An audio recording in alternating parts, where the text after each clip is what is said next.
Hello, everybody, and welcome to A Slice of Gaming Podcast, episode 86 for February 22nd, 2025.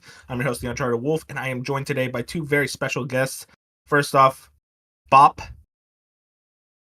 Hello, everyone. I would like to declare war on Canada after last night's hockey game. I think that's the most rational and diplomatic approach.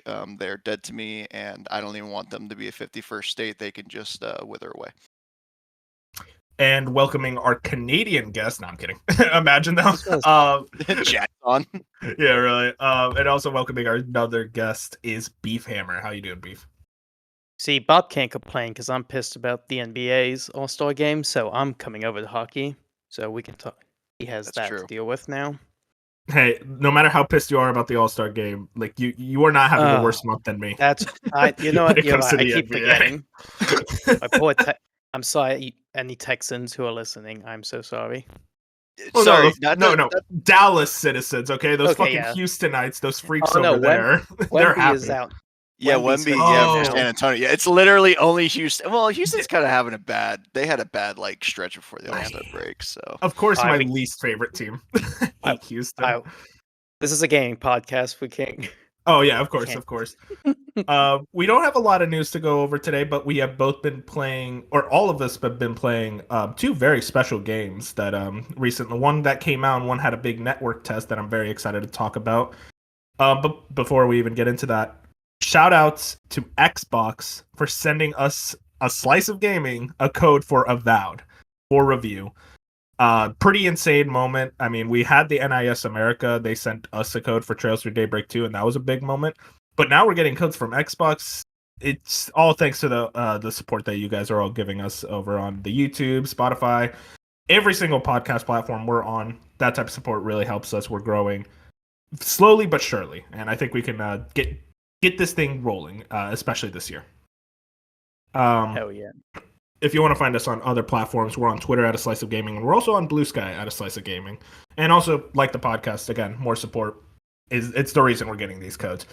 But speaking of these codes, let's talk about Avowed. I did want to start with the actual games we're playing, which are Avowed and Elden Ring Nightreign. Bop didn't sneak in as like myriad of random games, so I think we're safe there. Me. I've been playing it. I got a code from Xbox, so I've been the one playing through the review code. Bop got on the early access and straight up got the collector's edition. Am I correct?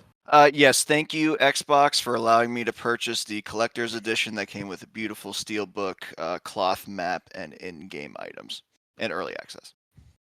And also, Beef, you've been playing it, I think, through early access? Or just normal? No, just normal Game Pass. I'm just taking the cheap route, so I'm sure like many people. Of course, no. I mean, like this is. We'll get into it, but like I think this is a great Game Pass title, especially for like this month. I think this is the type of game you really want to sink your teeth into and utilize that subscription. I'm gonna start. I have a way to start this conversation, and I wonder if you guys will agree. I'm really enjoying Avowed a lot.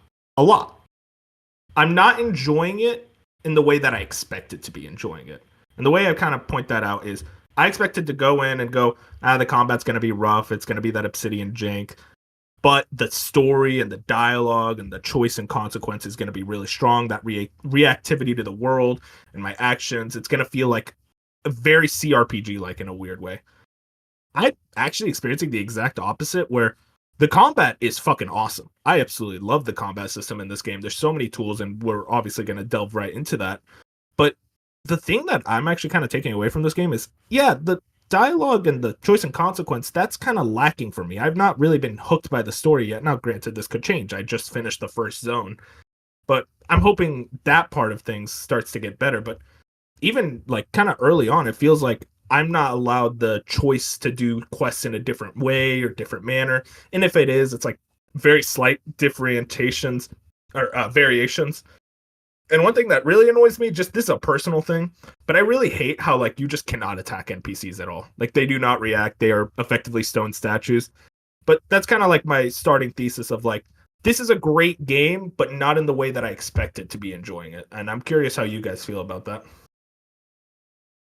Yeah, I think it's worth pointing out. Yeah, I think me and you, Wolf, are right around the same spot where we had just finished the first area, and Beef is still in the first area. So Yes. we're still kind of, relatively speaking, early on. Yeah.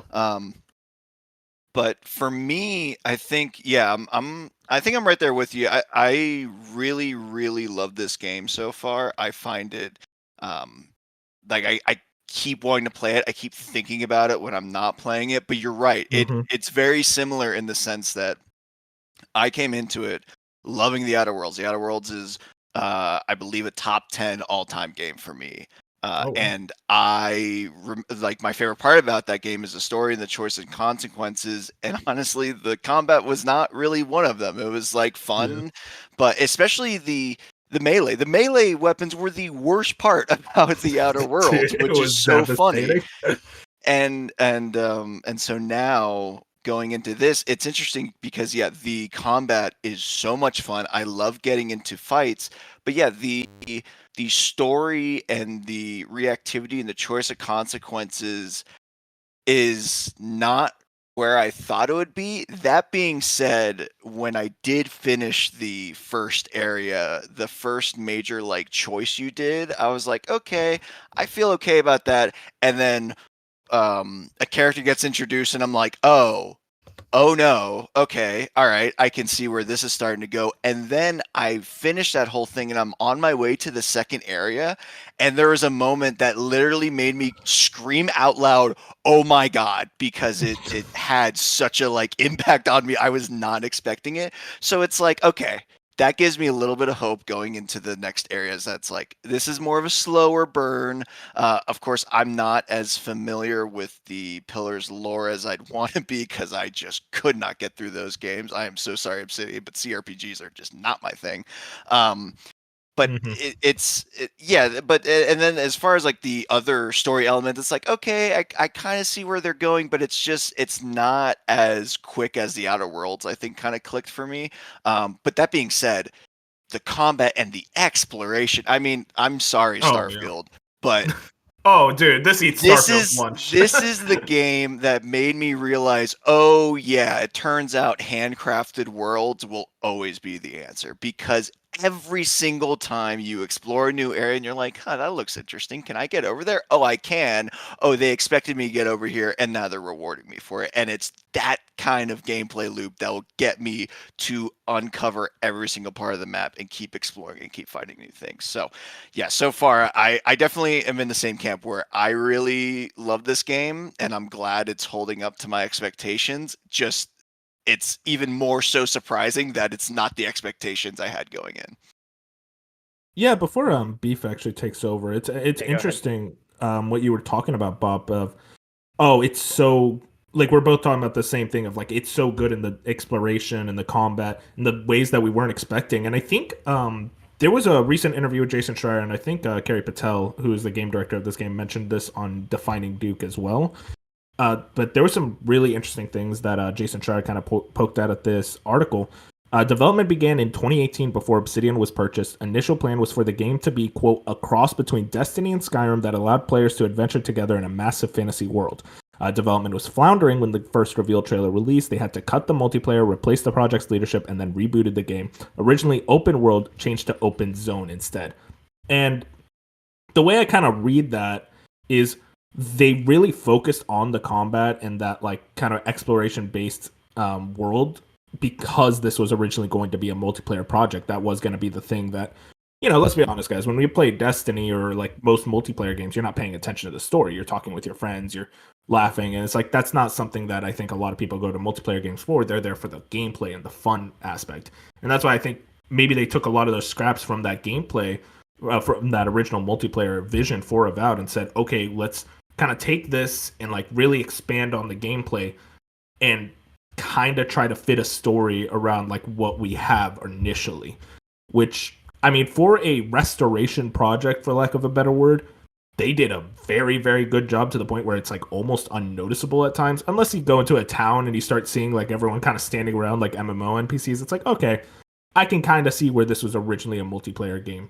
But Beef, I want to get thoughts on it before we start really delving deep into this conversation? Yeah, and the one thing about like the combat is I think that was the one thing people were worried about pre-release is like I heard a lot of people like being like, "Oh, it looks janky." I think even us. And I'm a little more like for me, I think that's I'm like I think that always is the thing with like first person like shooters. They always show Yeah. off like first person games. I'm like I think that's just unless it's Doom and maybe they just know what they're doing to show it off most time. So I was like, okay, I think it'll be fine. But I think it's still surprising. That's kind of the standout. And like you said, a combo of that and exploration, which I've been mostly on my like a Dark Souls where it's still a massive map, but yeah, like I'm just constantly looking around every corner because there's little ways to find chests and stuff like I do in Dark Souls where I just end up like constantly looking around for stuff. And yeah, it's Yeah. been a I've been saying the word absorbing is how I've been feeling about it. Like it just feels like yeah, like constantly want to play it like Bob says every hour or so. Like you, even if I can only get an hour in, that's what I've been doing. So it's really been super nice. And I think another thing is like for me, this something I didn't expect either was like the side quests are pretty meaty. I don't know, sometimes I'm like just expecting fetch quests or like short ones, Yeah. but they're the ones they take a while. So I think that's also where I've been like not even too worried about the main quest right now because yeah, I think I'm at 12 hours maybe. And I agree. I was Yeah, like, I probably a don't little less think than there's me. been too much yet, but we'll see. So we'll obviously see how that goes. I'm sure you guys will hear more about that when Wolf finishes his review, but that's why I think I'm like, it's not really worried me too much because I've just found so much to do. It feels so dense right now. That's why I'm still like, I don't even know how close I am to exiting. So yeah, that's my like first impressions. No, that's awesome, dude. I mean, I think this is like I'm surprised how much I'm enjoying it. Is kind of the expectation because like I kind of went into Bop. Bop, you love Outer Worlds and Beef. Do you like Outer Worlds? I always forget. I'm like probably in the middle. I liked it the first time. I tried to play it again recently and like fell off. So I'm like, how Yeah. much do I like it? So I think I still like it. It's just I don't Yeah, know no, if I no, that's love fine. it. Yeah. I think I'm kind of actually more in alignment with you, Beef. I don't hate the Outer Worlds. I just I value gameplay and like gameplay experience a lot, and like Outer Worlds story wasn't good enough for me to kind of ignore just how frankly awful the combat was. I just did not enjoy that part of the game at all. I just wasn't invested enough in what was happening in that world to really kind of brush it aside. So going into this game, I kind of came in with like my arms crossed of, oh, Obsidian, we'll see what you guys can do. But like, as a Fallout New Vegas fan, it's like, can you kind of recapture that magic? And it's so weird where they didn't recapture the magic; they just kind of did a whole different It's thing. something else. Yeah. Yeah, and it's more similar. They literally said this game is not like Skyrim. I multiple kind of times. compare this. I compare this game more to Skyrim. That's what's weird. I don't. I I find don't know. myself. Sometimes I. Go ahead. Oh, go ahead. I was gonna say I, sometimes I've been thinking like Bioware a lot. Like Mass Effect 2 yeah, is yeah, also. And I'm not. That might just be because of the Gears voice actor, but that's yeah. also a big thing I think of is like the Bioware games.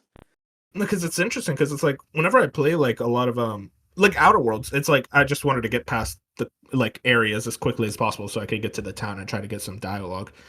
But in this game, it's the complete opposite, where I'm like, I'm trying to stay as far away from the towns as possible. I just like wandering around the wilderness, getting into fights.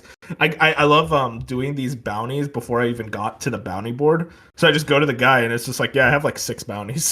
He's like, oh shit, okay, thanks, man. Like all of that is like I played about like 10 hours of this game without doing a single main quest. And it's like that is a Skyrim thing. That the whole joke about Mhm. Skyrim is never doing the main quest. That is not an Obsidian thing. Obsidian, you are doing the main quest. So to see it so much more similarly aligned to Bethesda of all things is fascinating. It's like people kind of have this feeling of like, oh, it's open zone, it's not open world, it's not going to be as like interesting. But it's like, nope, the dungeon design is very good. I find myself getting into a dungeon, getting lost and obsessed, like checking every crevice like I would a Skyrim. The wandering is great where I just find like a random landmark and I try to run over to it. All that is top tier. And it's just like the moment I get into a conversation, I'm like, okay, I'm less invested in what's happening. And again, maybe it changes as the game goes on. I think it's interesting that you guys say that because I'm playing this game exactly how I played the Outer Worlds, which is really funny. Oh, And I interesting. think Carrie Patel even said like, "Oh yeah, our best comparison would be the Outer Worlds," because like the first area was at the Emerald. Oh, they're both called because the second place is kind of called the Emerald Stair, and I think in Dawn Tide? Dawn Rise? no, I'm no, sorry, no, what no. name? The second area. I think it's like somewhere in Oh, the Emerald Stair, but then in Outer Worlds, it's the first area is like the Emerald Veil. Like they're very Oh similar okay. yeah. names. But I remember when you first like crash land in the Outer Worlds and then you're around Emerald Veil, I did everything and then came into the town to the point where like you're supposed to walk down the first path and get this like quest because the game expects you to just walk down the path and go into the town and get everything. That was like one of the last side quests I did because I literally went everywhere else on the map, explored everything, and then went to the town. And I was like, oh yeah, there's this random like graveyard mission or whatever. And yeah, and sounds like that's how we're all kind of approaching Yeah. Avowed as well. And so I think they it's kind of consistent, but yeah, the one thing that's interesting too is that Outer Worlds like very much had factions and there are multiple of them and you would kind of have to balance them like your ratings with them and everything and you couldn't make everyone happy. And granted, you can't make everyone happy in Avowed as well, but there's no like I think what makes it interesting is there's no bar. Because in the Outer Worlds, you would pause and be like, okay, I'm good with Spacer's Choice, but Auntie Cleo's like kind of hates me. Or in this game, I'm like, I don't know who likes me and who doesn't and where anyone stands. I'm just going to keep making my choices and like I'm just going to have to deal with the consequences like I referenced earlier. And I was like, okay, that's a consequence I now have to bear. All right. So Mhm. I kind of like that level of mystery and hopefully it keeps unraveling the more I play it. Yeah, Uh, I've oh yeah, heard go for some it. people just real quick. I've heard some people hint that like especially like towards the end it will come back to you. But Mhm. I've heard so many different things about some people like really liking the dialogue and writing. Some people are like, it's just functional. So I think yeah, like that's a subjective thing. That's just I don't know exactly how people are gonna come away with it. We'll see how it shakes up as time goes on. Sure. And I will say too, well, if I remember you were talking about obviously Mhm. the NPCs in the towns are static, but I have come across a couple of times random like dialogue where I'm like, "Oh, those people weren't there before and Oh yeah, now I they're wanted to bring this fighting." up Hmm. actually. Okay. Yeah, go ahead. Um, I what I well okay, so I talk about that last part again because I don't think I got them fighting.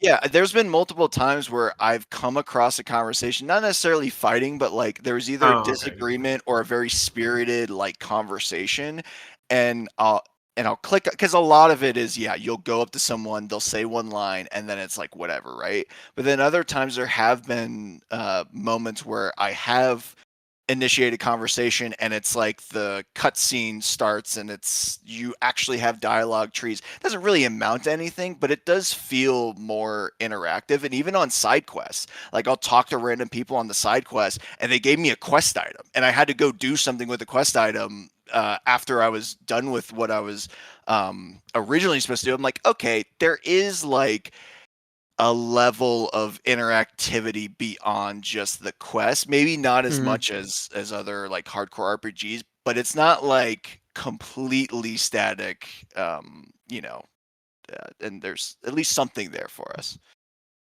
No, yeah, I mean, like that's something I noticed as well. But I think that's my thing where it just didn't really amount to much, and whatever they were talking about, I just wasn't purely interested in. Now, granted, that's probably more of a me problem if anything, but it would just be like little side conversations, and like you wouldn't really get anything out of it. And I almost feel like it's like I kind of wish there was like a quest line associated to this. Like there was a lot of times I remember early on where this couple is like, oh man, our daughter is like lost, and I was like, okay, this is gonna be a quest. And it just wasn't a quest. I'm like kind of surprised by that.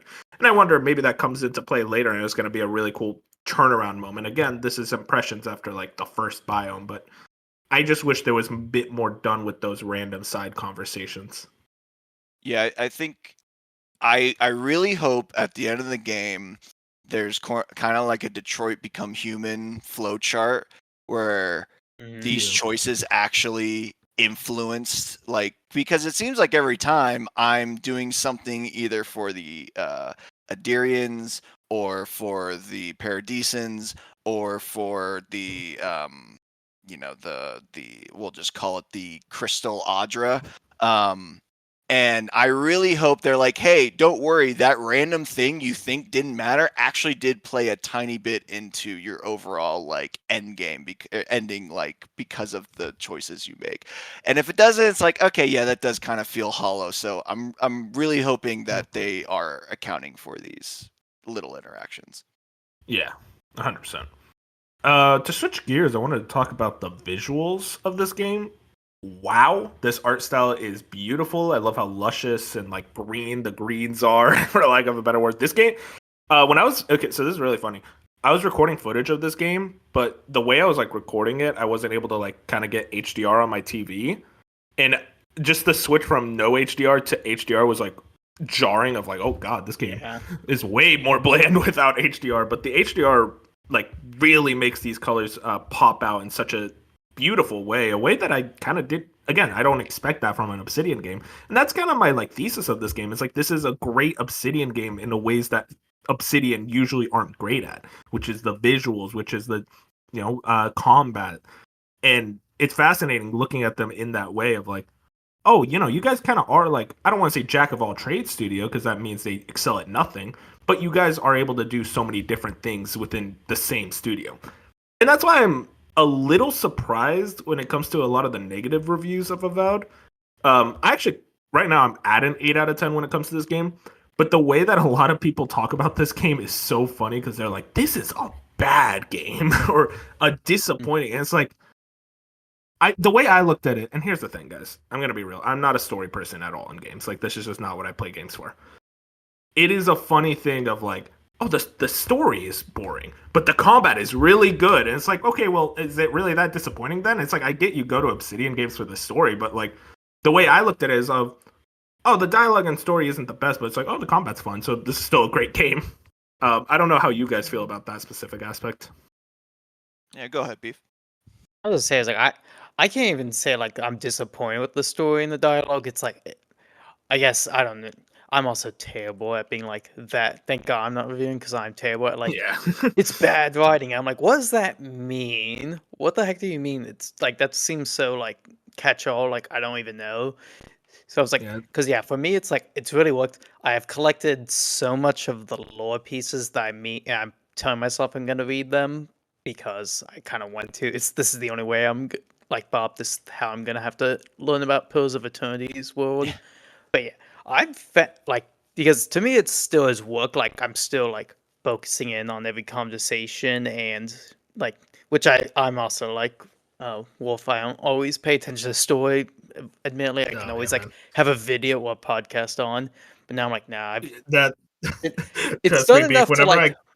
I read Go ahead. in the notes, and it's just like, I'm not reading this. I know I'm not reading Oh, this, I so know I not just like all. press it and I'm done. Not all of them, but like it depends. Like I'm still like most the ones that like save like the lore ones. I'm like I'll get to that hopefully. Speak. Yeah, but then there's like a random poem in a church. It's like, dude, I'm not That's reading and it this. won't even let you Yeah. save. That's the one thing I'm surprised how many notes it's like yeah, in a Bethesda game, it's like I'll have every note in my pocket. It can be the most random like recipe or like, shopping Yeah. list. I'm like that's just in my inventory. So sometimes like that's weird. They won't let me save that. But yeah, like anyways, so like it's been enough for me to pay attention. That's why I'm like I'm not seeing it as a negative like any of the story dialogue. It's just like I'm hoping it. This is I don't want to like judge it too early because yeah, like it's a long game. Well, not long. It's a pretty long game still. I mean, RPGs are Long longer game than if you do normal. everything.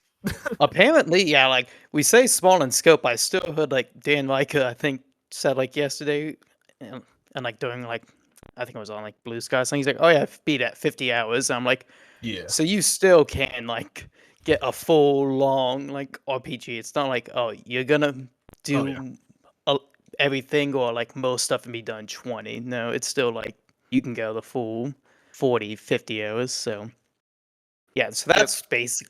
Yeah, but basically, it's like I'm not judging it too hard because I think it's still working for me.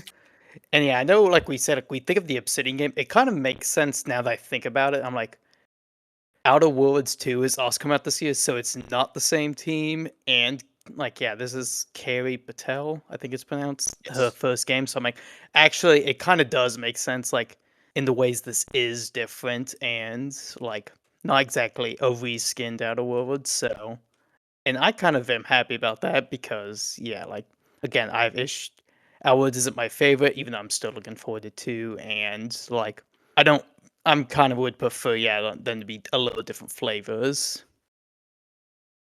For sure. Yeah, well, to go back to the story bit, I'm kind of with beef where I'm like, it's not like nothing is blowing me away so far, and it's interesting because I'm still kind of playing Metaphor on the side, and like Oh I'm yeah. way more interested in that story at the moment. That being Mhm. said, there are still really cool elements of this game because in the first area, that like main quest mission that you get when you start like going into the city and stuff is a rather interesting idea. And then even the dialogue between the characters, like I don't know, I really don't know why people are dogging on the companion so far, because Yeah, I like don't either. like Yeah. outside of the Kai and Garrus, like very obvious similarities. Yes, sure. They are very close to each other. Mhm. But like Kai feels like his own character. Well, Yeah, Kai's I awesome. I say that now and I forget the second companion's name. I just call him Dwarf. Yeah, It's like is it Maris? Marius. Marius, yeah. He seems like he's his own person, Yeah, I and like him a lot. they have differing perspectives, and they feel unique even though they know each other. But then also, I think what's always been an Obsidian strength is how they are able to have this underlying tone of humor without it delving into what I would call stereotypical Marvel Wink humor at the writing. camera. Right, where like the funniest moment is, and I think we've all hopefully done it by this point, um, is when we quote unquote wake up in a bed and we Mhm. look over to an NPC and their reaction to us waking up is very funny. Like I audibly laughed at that. There's been a couple Wait, like when quips, was and that? you probably haven't. If you haven't done a Oh, main quest in a okay. while, then you probably haven't. But you'll Well, no, get there and you'll know I did all what the main quests up until you start He the second says zone. wake up. You're waking up in in like a bed yeah, but you in a. When after did I you wake enter the up in a main city. bed? Have you entered the main city yet Yeah, yeah, yeah. I went to Paradise and everything. And then well, yeah, what on the immediately main happened? quest? Yeah, yeah. Okay, Oh, wait. Was it when we'll just say the yeah. doctor. The doctor. Oh, I remember. Yeah. Oh, Yes. that was funny, I guess. So, okay. I respect it. Yeah, her reaction, I thought that was hilarious No, because that's fair. That's fair. like Kai has such a like He's he's so somber. emotional and he's in it, and you just look over and she's like, what the like Yeah. very. I thought that was good, and then there's just like very good like subtle quips and jabs and one-liners, and even like your dialogue options are like, oh, this seems like kind of like an asshole thing to say, and then they'll either brush it off or just have like a pretty unique um reaction to it. It's like, okay, you know what, like I appreciate that. So I think the story and writing's pretty solid so far and still feels Obsidian, but I definitely want a little bit more. But real quick, the graphics, playing this on PC, I have a 4070. I have ray No, just a tracing humble brag. on. Yeah, I'm gonna brag a little bit because this game is a looker. I am playing it on my OLED with HDR. Um, it is unbelievable. UE5 has some optimization issues as far as like when you go to Yeah. new places, there'll be some frame spikes. But outside of that, it is easily the in the contention for Bop's most screenshot game of the year, which is always a very prestigious award. Um, Yeah, it was at even the though August. there's not a photo mode, and so for a game that is this beautiful, I go into the menu each time. I go to the UI, I scroll down to turn UI off, turn compass off. I save it, I get it out of there, I take the screenshot, I go back into the menu, I turn everything back on. It's so obnoxious to take a you're more screenshot patient with. than me. That's what I'm saying. Like, it's so obnoxious to take a screenshot in this game without like the UI elements. I wish there was an easy photo mode. That being said, I will do it for this game because it is so unique. The colors pop so well, and it just I can't wait for it to come up on my PC backgrounds. Photo mode always feels like it should be like a consistent thing in games nowadays. It's always surprising when it's like we're adding photo mode like 6 months later. It's like, well, damn, dude, I already stopped. Like, come on. Yeah. I don't want to go too deep. Like, I want to save some stuff for my review as well as I don't know if you guys would be interested in maybe doing the spoiler cast for this game, something Oh like yeah. that. But I kind of want to just like add on the voice acting. Surprisingly, very strong. I don't want to say surprisingly, but like it is very much like, oh, I don't mind listening to these characters talk. Like even if the writing isn't like incredible, I have like heard the voices, and it's not just all of them talking in Shakespearean English like you see so many fantasy games. They're just talking like normal people. It's like I kind of appreciate that in a game like this. For sure. And it seems like unique too. Like there's been a lot of different characters who you can tell come from very different places in the Living Lands or in Aora in general, and they all feel distinct in their in that regionality. And one more Yeah, thing I really want to bring up. Oh, sorry, Beef. Go ahead. I was gonna say, yeah, actually, he's right. That does like also, I think, help a lot. Like, yeah, like seeing how much of AOR they were like showing off with these characters. Yeah. Yeah, no, it's very diverse and it's a cool way. But one thing I definitely need to bring up. I'm usually not a magic caster in games, but oh man, the neither. magic in this game It's the is best class. awesome. Yeah, It's fun. I'm doing like a spell sword, so I have this really badass like fire sword, as well as like just using a grimoire. And then just on my other, because like you can have two sets of weapons, which is really cool. Like if you press Y, like oh now you got these other weapons. And my other one is a grimoire with a like enchanted shock pistol, and it's like oh dude, this is so fun to just switch between. And like when you're using magic, like the animations of like wand casting as well as like the grimoires, like slamming the book is one of the spells, which is just sick as hell. Like it's very the animation work in this game really makes you feel like a fucking mage. Like in a way that like, you know, you guys played Skyrim where you use a fire spell and it's just like pushing forward like it's why I never play a mage in that game. It's like it just doesn't look cool, but in this game it looks sick as hell. Well, if even Hogwarts Legacy, a game all about wizards and magic, I think this game does magic better. Interesting. I haven't played it, so I wouldn't know. But like, me neither. Is it just more of an animation thing, or yeah, it's just an animation, like attention to detail. Don't get me wrong, like Hogwarts Legacy is still a very strong, competent game, and I think it's also like camera perspective also helps in that regard. But yeah, I think the attention to detail and level of like craftsmanship on the magic effects and everything is just top notch in this game. But yeah, I'm with you. I'm running Grimoire Spear as my main loadout, and then a second Grimoire with a wand. I'm committing to the magic build. I have not found a unique wand or a unique spear yet, so I'm just upgrading in hopes of finding one eventually. Yeah. And then I'm like binding a lot of the I'm getting rid of all of my quick select like on the D-pad. Those are all going to be spells by the time I unlock them all, and those are going to be kind of like my healing, the staff that gives you back essence, that's going to go on there, the little shield. So I'll have all my like kind of self-sustain ones on there, so that way my grimoires can just be for attacking. I'm going to be trifling by the end of this game. That's awesome. No, 100%. Like this is going to be a very fun game to see where it goes in the way that you improve your combat abilities and also especially the story. I'm very interested. Anything else you guys want to just shout out real quick about this game before we move on? Everyone should play. I think people should play it. Yeah, especially if you have Game Pass. Yeah, this is like definitely like. I feel like like within a few hours you'll know whether or not you want to like stick with it, because like it didn't take me that long to just be like, this is a good like this game kind of not cozy in like the way we imagine, but like if I just feel like nice playing it. So I think a lot of people enjoy it once they start it. I think there's I'm not getting into it, but there's obviously been discourse around the game so far, and my answer to that is just play the game. Like it's just you just gotta play it, and especially when it comes to like review scores and stuff, it's what you make of it. Like just because it has a certain rating doesn't mean that you're not gonna enjoy it or not. It might speak to you and it might not. I mean, there's plenty of valid criticism, but like it is one of those you're just gonna have to figure it out on your own.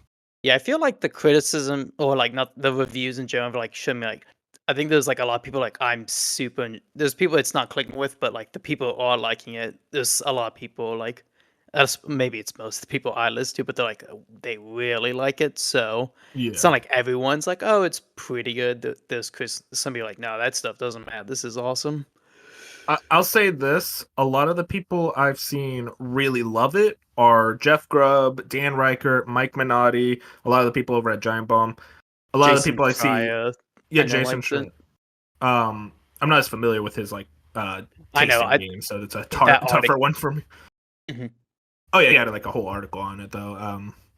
And the people who I've seen are discontent on it are people like Greg Miller or Mr. Maddie. And here's the through line. People like Maddie and Greg, they play games for story. Yeah. Mm-hmm. Freaks. Literal freaks. The Giant Bomb guys, they're smart. They play games and they're like, oh, it's a video game. And then here's the thing. I'm joking, obviously, but like, I understand the story concerns, the problems there. I just kind of look at it like, oh, okay, well, the story's not as good. Okay, well, how's the game? That's kind of my way moving into it. And again, different strokes for different folks. Maybe for us, we actually really dig what the story is going to be putting in. Mm-hmm. Yeah, I'm getting enough from like like I said, the side quests or like doing like enough for me. Be like these are like interesting like side stories and like taking me places that's like doing enough to get me like still like into the world enough to see like where is the story gonna go. So I definitely say people should do that too if they're like not driving with the main story yet. Well, if we're good to move on, I think we want to talk about another game that me and Beef have been playing, not Bop. Oh my god. Sorry, Bob. What the hell? That's all right. I could have been your third. Yeah, really. Elden Ring Nightreign had the network test last weekend. I talked a little bit about it on the podcast where I couldn't get in. But I got like 18 minutes of game time. I was like, oh, it's okay. It's cool. Now I have played almost all of the network tests, not the full 3 hours for each one, but like I played majority of them. And this is a game that's very, very interesting, where I feel like if you play it for like maybe an hour or two, it'll be like, I don't get it. But if you keep going and you understand what the gameplay loop and what it's asking you of it, it genuinely hits in a way that I have not experienced from a multiplayer game in a while. And of course I get it from FromSoft. I got to put more faith in my boys. But Beef, you've also been playing it. Do you kind of agree with that statement? So as someone who's been playing it for an hour or two, I'm not as high on as Wolf. Now maybe he's right. Okay. I need to play it more. I'm still pretty high because I think I understand like one, I wasn't playing with friends, which I'm going to do. I've already like decided. And two, it's like I think I talked to you about this just a little bit. It's like it seems like there's like it does still like it was a network test. This isn't like a demo. It feels like things are still like not in there. Like I said, like I'm like how are the runs gonna be different and how is like they I think I asked you about it's like they give you like the equivalent of runes from Elden Ring for in between upgrades, but you can't actually do it in the test. So I'm like stuff like that. Yeah, the island is set, like RNG or anything of like procedurally generating the world. Yeah, like so because it's like it's mostly was like we're playing the same thing, which makes sense. Like there's testing, but like yeah, that's why I'm like I think it's gonna make it because I'm still almost certainly gonna buy it. I'm still like happy. It's like a $40 game that I can get my friends to play because I usually can't get them to do that. And I'm tired of playing Fortnite and COD all the time, so I couldn't get them to play Helldivers because that's 40, but this that works. So nice. But back to like what actually plays. Yeah, like this also isn't what I expected. I think we've talked about how fast it is. I think a lot of people have talked about like how fast you have to get moving, which is should we set the stage real quick, like of like what the game is? So it's effectively Fortnite in a weird way, but Yeah. not really. It's interesting. So effectively, you go onto an island, and there's kind of like the Nightreign that slowly is encompassing the island. And you and like two other players, you're kind of going around exploring, grabbing items, grabbing loot, weapons, relics, all these type of things to kind of make your character stronger, so that by the time the circle kind of closes in, you fight the end of night boss. And it's an interesting thing because like you can die whenever on the island. What happens is you lose your runes and you lose one level. But if you die to the end of night boss, then like you're fully dead and like the run's over. But what's interesting is, you know, there's two nights and then you fight the Nightreign, like the final Night Lord. That's it. Which is like kind of the final boss of that. And it's almost like a Monster Hunter thing where you're most of a session, which is usually lasts around like 45 minutes to an hour. Most of that session is just preparing for kind of that Nightreign like hunt of the boss. And right now there was only one boss in the network test, which is like kind of that three-headed wolf we saw in the trailers. But you're setting up, you're building, and what's so interesting is there are character abilities and ultimates where right now there's 4 classes. They said there's going to be 8 classes in the full release. And like one is the Duchess is my favorite. Is she has like this ultimate that allows her to turn invisible and also your allies invisible. And then she has this like kind of stopwatch where if you do damage and you press the ability, you do the damage again, if that makes sense. So every character has abilities and ultimates, and you're slowly kind of like going around the map, and you can go to churches to get more Estus flasks, you fight bosses and get even stronger weapons. And then it all kind of culminates into this like end of night boss. You do that twice. And then you fight the Night Lord. I've cleared it 5 times. Beef, did you ever get a full clear? No, I No? did not. Okay. This is again why I'm saying like I'm not judging it really that hard Yeah, yet that's fine. because it was That's like fine. I don't think I played it enough, and like and again like I felt obviously I was already feeling like I didn't know like I wasn't. I think Mike Minogue said the same thing. He's like, I don't know what I'm doing, so I hope to God Yeah. my 2 partners do. And I'm like, I don't know if they did, because yeah, I've felt like Yeah. a lot of times going to bosses like that's why I'm like, is the speed gonna be like something I want them to tune, or is that gonna be good like Fantic? Because it was like a lot of times we got to the boss, I'm like, I don't know if I'm ready. I don't know if I like what Yeah. I'm have, but it is The still like onboarding is kind of rough. yeah, so that's why I'm like, I'm not. That's why I'm like, I think what I'm really gonna like need to do, which I don't always do, is like when it comes out, see what others are doing, see like Mhm. read some like more about. I'll probably hear from you exactly how it's like playing the loop. So I still Yeah. expect it to be like what I want what I'm gonna enjoy, but yeah, like from the test, I'm like, there's a lot of things where I'm like, I need if they add all the pieces together, then I'll see it more. It's very different. It feels more different than even what I was expecting. Because Hmm. like I kind of expected just a one night thing where you fight the Night Lord, but it's like no, you're doing 2 nights of like regular stuff, and then you fight the Night Lord for the kind of finale, and it is way bigger than I expected in a lot of ways. Because like we're playing a network test where effectively like we're barely fighting any of the actual like final games amount of bosses. Like we didn't even fight Nameless King. What's interesting, they're taking bosses from previous Dark Souls games. I don't know Yeah. if you fought him. I got the Centipede Demon, which was just like, No, I did not. oh yeah, no, it's just like really cool to see him again. Because like Beef, you remember Dark Souls 1, when you fight the Centipede Demon, you could barely even see him in that Yeah. dark ass cave. It's really cool kind of seeing him in like a lot more light, and he has a way more new attacks and everything. It's like, oh no, they didn't just like port over the boss from Dark Souls 1. They kind of retooled them to work for Elden Ring. Like there's like you cut off parts of the Centipede Demon, and like little centipedes come out and you have to fight those too. And it's like, oh damn, this is actually like way more in depth than he ever was in Dark Souls 1. It's very interesting kind of where they're retooling these bosses, and I'm so excited to see like what bosses are you going to do next. Like how far in the well are you going to go? Listen, are there going to be Bloodborne bosses? Who knows? Who can say?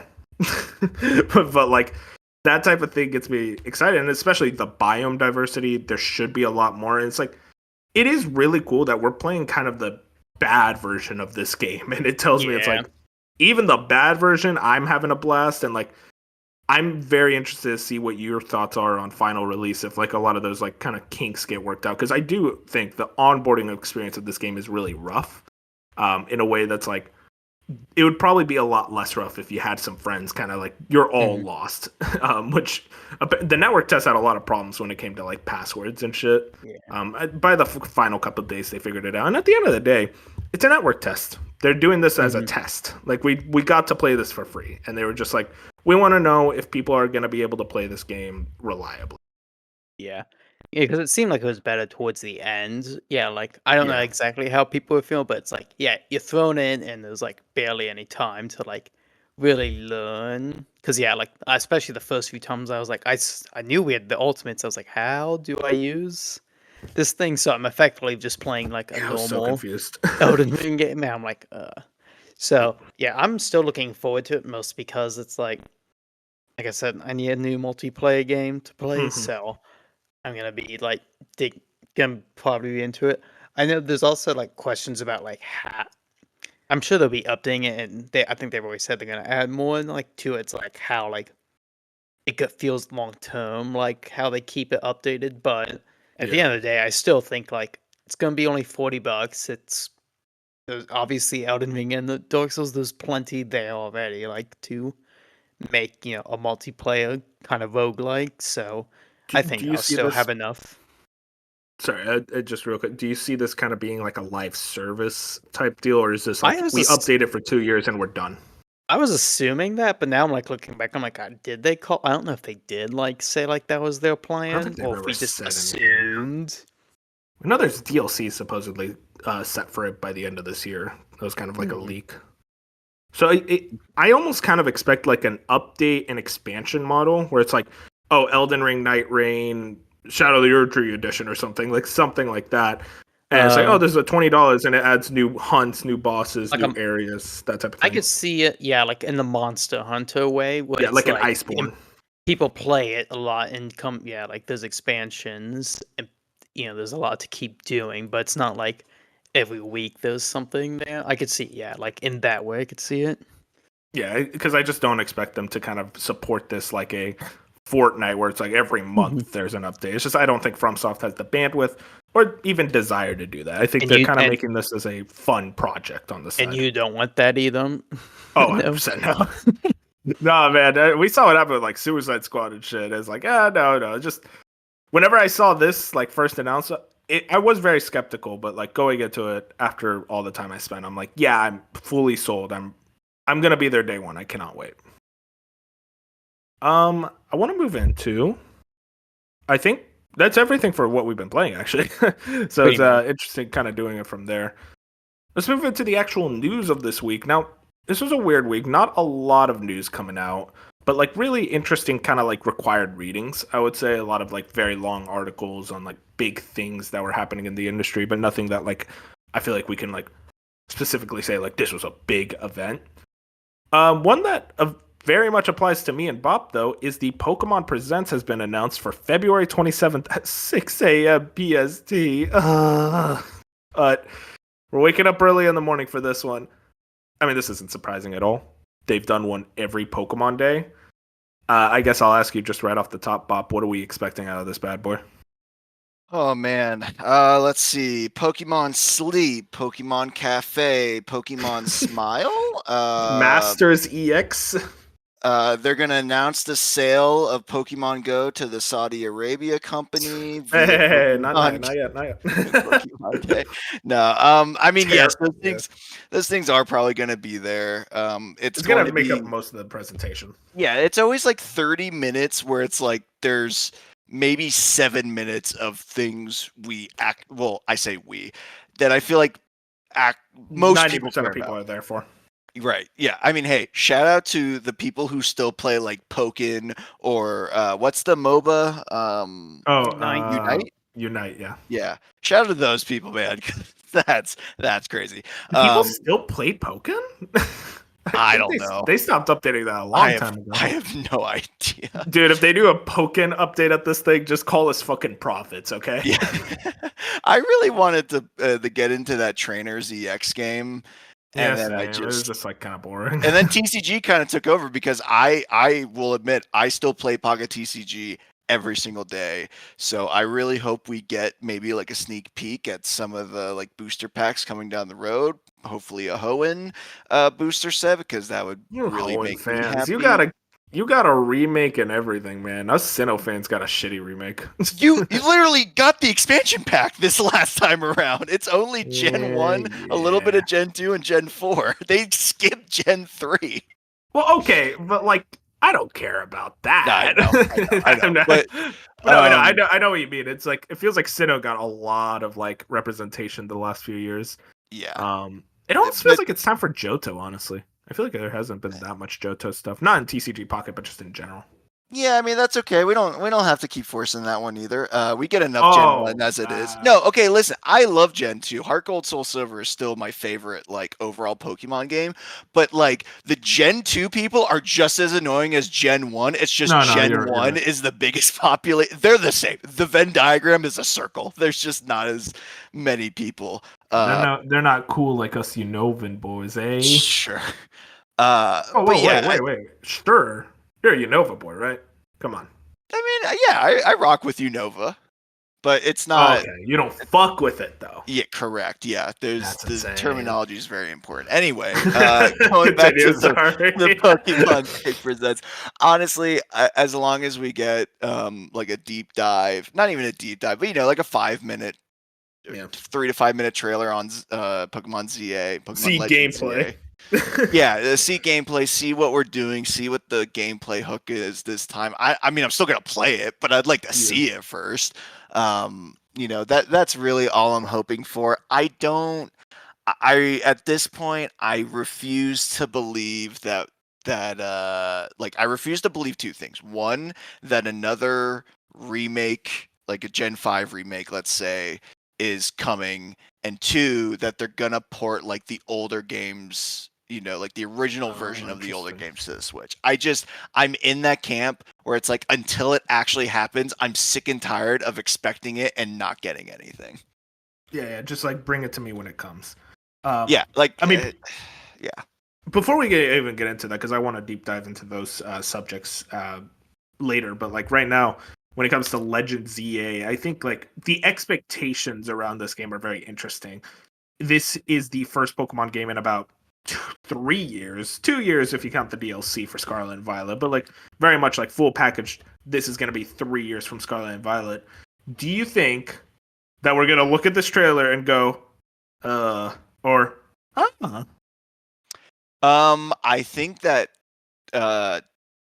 very much exclusively depends on what your expectations are. I think people are getting way too ahead of themselves. I mean, like, oh, there's been more dev time. Oh, will there be frame rate drops? The Switch 2 is around the corner. This is going to look the exact same as Arceus. I almost guarantee it. I am not expecting and I also have to keep my expectations low for my own sanity.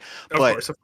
I just don't see this game being the graphical leap we are waiting for. Now, that being said, Arceus did come out before Sword and Shield, and granted, or not Sword and Shield. Yeah, Scarlet and Violet. And like, because Sword and Shield had the wild area, and then Arceus went open zone, and then Scarlet and Violet went open world. So Arceus has had the ability to kind of keep progressing the formula. I think that Gen 10 is going to be that like generational leap in the Switch 2. I say generational leap. It's still Game Freak. God knows what that means. God bless them.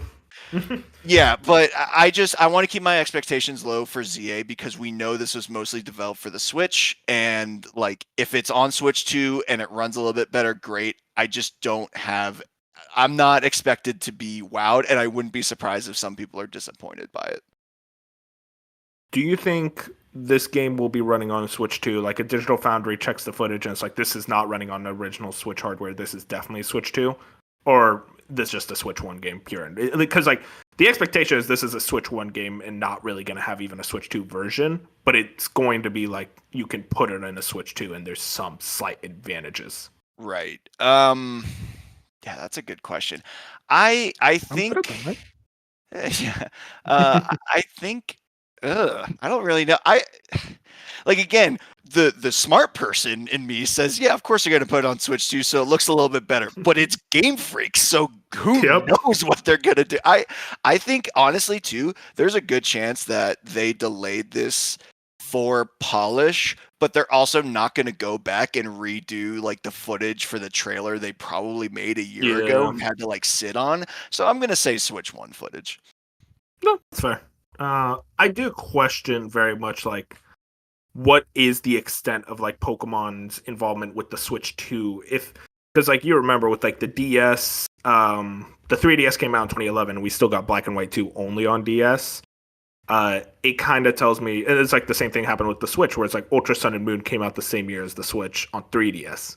So I wonder, is Game Freak gonna just be like, we'll release the game on Switch 1, but like maybe even Gen 10 whenever that comes out, maybe next year, or Black and White remakes. It's like, yeah, that's still a Switch 1 game. We're not releasing Switch 2 yet. I don't know how like extensive they're going to be with their Switch 2 support right off the gate. Yeah, I mean, again, I just think that they genuinely don't.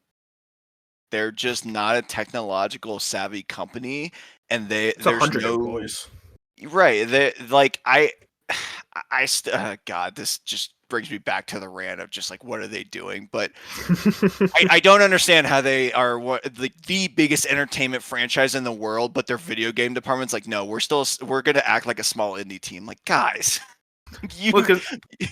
that shift to console development really screwed them because they were so used to developing on handhelds. But also, you're the biggest media company in the world. Like it's like no, just you could figure it out. Like get more support teams. This is getting ridiculous. Like, everyone is always like, oh well, the Pokemon company expects them to release a game every 2 years. Yeah, hire more people, scale up. You have the resources for it. How you don't have like a studio as big as Epic with the money you make? Now, granted, that could also be like well, we sell millions of dollars even if our game runs like crap. Who cares? There's always like that argument too. But they clearly get affected by the criticism. Like it's like there was a thing like after Scarlet and Violet, I think someone from the Pokemon company said like we saw the criticism, we're trying to like figure this out. But that was the funniest thing because they're like we apologize for the performance of the game, then did nothing to fix it. Absolutely nothing to fix it. So it's like, okay, cool, thanks for the half-assed apology, I guess. And there's still like there's that other, because don't they still have that game technically with Private Division that they said they signed up for? Weird. So like their attention's almost like split. Their attention's always been split. I mean, remember Little Town Hero that came out like a month before Sword and Shield? Like I don't actually. I genuinely like I do, but I don't. Hang on, Little Town Hero. I think this was a month before Sword and Shield. I might get the date wrong. No, you're right. It is around like that time. And like I remember, honestly, it was horrible. It was a terrible game. Yeah, it's one of those things where, again, with Game Freak, the bar is on the floor until they prove me otherwise, because I just cannot continue to get. The last genuine surprise with them was Legends Arceus, but like that doesn't mean that the expectations can grow now. If the bar has to be, it moved up a rung, kick it back down on the floor. That's the frustration, is like you see them, it's like they clearly want to do bigger things. Like they did open world Pokemon. That's something I feel like we've been asking as a community for a long time. And yeah, it ran like shit, but like it was still fun. I enjoyed playing through Scarlet and Violet, even though it was a travesty technically. And it's like, God, you guys almost get it. You guys get like everything except the technical requirement. And something you brought up about like Pokemon Company forcing them to release it 2 years. Game Freak can ask for a delay. Who the fuck else is gonna make the games? That's the thing. It's like I don't understand that idea of like, oh, Pokemon Company has their boot on their neck. It's like I feel like if I'm Junichi Masuda, I go up to Pokemon Company, I'm like, listen, we need an extra year of development, or else this game's just not coming out. Yeah, it's just, every time with Pokemon, it's just like, man, I don't get it. It could be so much more. Like, God, do I wish Jason Schreier would just spend a year in Japan and just do like the biggest deep dive into how this all works. It'd be so like freeing as a fan, because it's just one of those things where, like, you know, because we know like Nintendo is very secretive and stuff, but Of course. like even then, like we can kind of understand like some of the breadcrumbs and some of the trails that they leave. With the Pokemon Company, it's genuinely just I mean, that Terra anyone's hack, best guess. that Terra hack really added a lot to like kind of our understanding of how they It's work. true. And even then, there's still like I barely know that much about how Game Freak runs things. Yep, and so yeah, just bringing it all back full circle. I just can't get my hopes up until they prove me otherwise. I hope I'm surprised. I love Legends Arceus, and like you said, I love Scarlet and Violet. They never made DLC. It's a shame. It's a shame that that DLC never came out and ruined my opinion on that game. But Scarlet and Violet and Legends Arceus were fantastic games, just technically dreadful, and I really hope they figure it out. I do want to bring up, as you said earlier, the other things that could go. And here's the thing, Bob. If we're talking about realistic expectations for like something cool outside of Legends EA and all the mobile garbage, Pokemon Pinball and NSO, can a man dream? That feels reasonable. Yeah, if they've already done Stadium, They've done almost all the spin-offs at this point. It's just Pinball and Puzzle Challenge on Game Boy. Yeah, I'm cool with that. I love Pokemon Pinball. The dream is, you know, Switch 2 announces like GameCube NSO. We can get the Coliseum and XD. That'd be awesome. That'd be fun. But yeah, no, for now, I think Pinball. Yeah, I'd play the hell out of that. Oh, dude, yeah. I will say, I don't think it's impossible for Red and Blue to go on NSO. Only Red and Blue, and maybe Yellow. Maybe you get Yellow, but you're not getting like Gold, Silver, Crystal, anything else. I don't think it's impossible, because Game Freak, or not Game Freak, just the Pokemon Company is very weird about NSO, or not even NSO, Virtual Console. I don't know if you remember this, Bob. Pokemon Red and Blue released on what was it? 3DS. Nintendo's 3DS, yeah, Virtual Console in like 2016, 2017, I forget exactly. And then they did Gold and Silver in 2017, and then they did Crystal in 2018, a year after the Switch came out, which is like, I think they're just kind of late when it comes to NSO, and I wonder if it's because of the like wanting to transfer the Pokemon within to the newer games. Yeah, it absolutely is. I really hate how that's a thing they need to do. I just want to play the games. You know, it's funny. It kind of reminds me of how Shuhei Yoshida was talking about Miyazaki and the Demon Souls games. Like, they're so overprotective of that IP. It's like, please just port the games. Like, just don't like just put out the need to be there. Put out the disclaimer. This will not work with Pokemon Home, and you can't transfer anything because you can modify the save states, or it's like when you have mods on Xbox games, where it's like the second you activate a mod, the achievements are disabled. You can't do anything further. It's like, God, there are so many easy things you can do. There's like, no, we'd rather just not do anything, actually. Like, is it so hard to make it where it's like, hey, if you're playing them on here, like, we disable rewind and save states, or just re-release them yourselves? You could probably do like a Game Boy collection of like Gen 1 through 3 for $60 and sell 10 million. I'm not even joking. No, yeah, 100%. Like, it doesn't even have to be NSO. It could be anything they want, and they just are like, you know, all that money we could have on this that would help with further development. Nah. You did bring up Black and White remakes and the idea of Gen 10 and Let's Go. Any of those three possibilities of getting a tease or some type of thing, or it's just like, no. It's just they want to focus on Legends EA. I still think Let's Go was just a one-off thing. If they were going to do another one, it would have happened, because that was what, 2017 or 2018? 2018. And Let's Go was very much just made as a response to Pokemon Go, because it was so popular. They were like, we want to create a game that like works alongside it. Yeah, if they were going to keep running on that, it would have happened already. So I think Let's Go is out. Which is so funny, because Let's Go is by far the best looking and running Pokemon game on Switch. It That was is, like but at the made with same time, scraps. like I still kind of like wrestle with the gameplay mechanic Oh, I changes don't they like that made in game at that all. Don't game. worry. I'm right Yeah, there with you. but it is very pretty. But it's like, yeah, I sure hope the 3D version of a 1990, I pray. Let's like listen. like After the last few games, okay. Standards yeah, are but low. yeah, and then black and white remakes, I would obviously love them.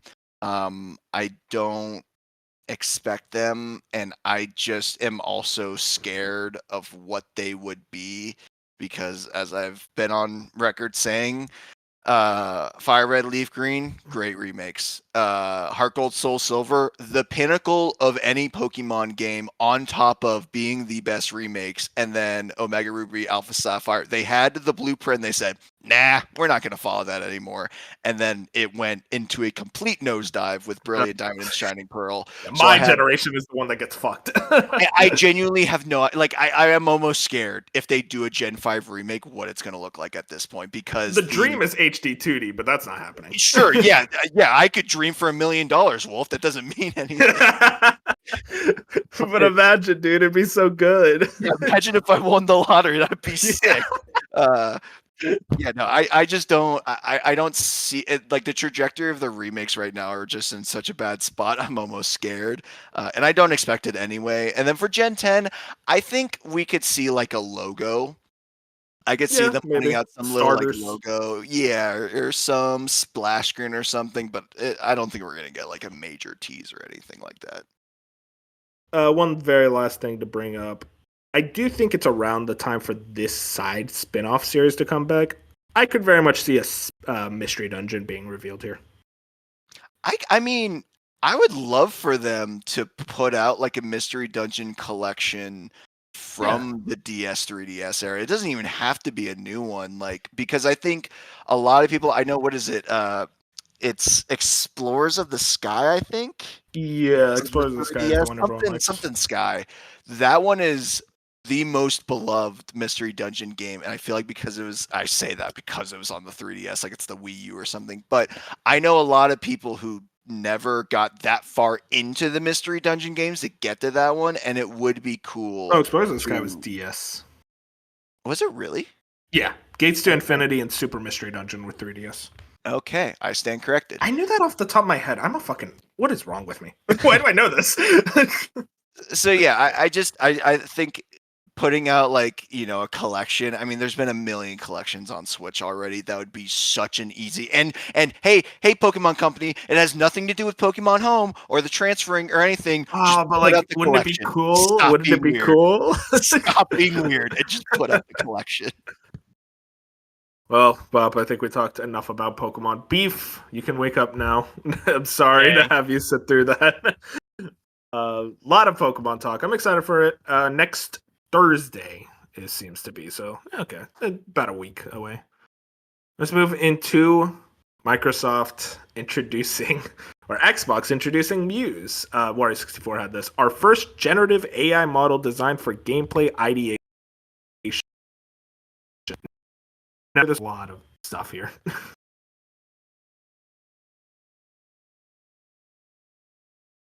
Hello? Did you cut out? Sorry. Yeah, I Yeah, thought wait, you were is it- playing out a bit, Wolf. Oh, did I? Yeah, you Cut out? were. Okay, my- You kind of roboted there for a second. Yeah, I thought we lost you. Oh, okay, gotcha. All right. What was the last thing you said? Heard about You Muse? started like talking about. Yeah, you just started talking about it, and then it. Oh, Just kind of... okay. So Xbox, they're introducing Muse. Wario 64 has this. Our first generative AI model designed for gameplay ideation. Did either of you read through this article? I did, against my better judgment. I did not. So, there's not a lot to say here. Effectively, Xbox is experimenting a lot with AI. They have this AI module called Muse, and they've been kind of going. They have a whole article. They have a YouTube video talking about how, like, oh, it's supposed to assist game development. This isn't meant to take jobs, which is the most like okay like side eye thing I've ever heard in my life. I'll be honest, man. I don't know who this is for. I think this is.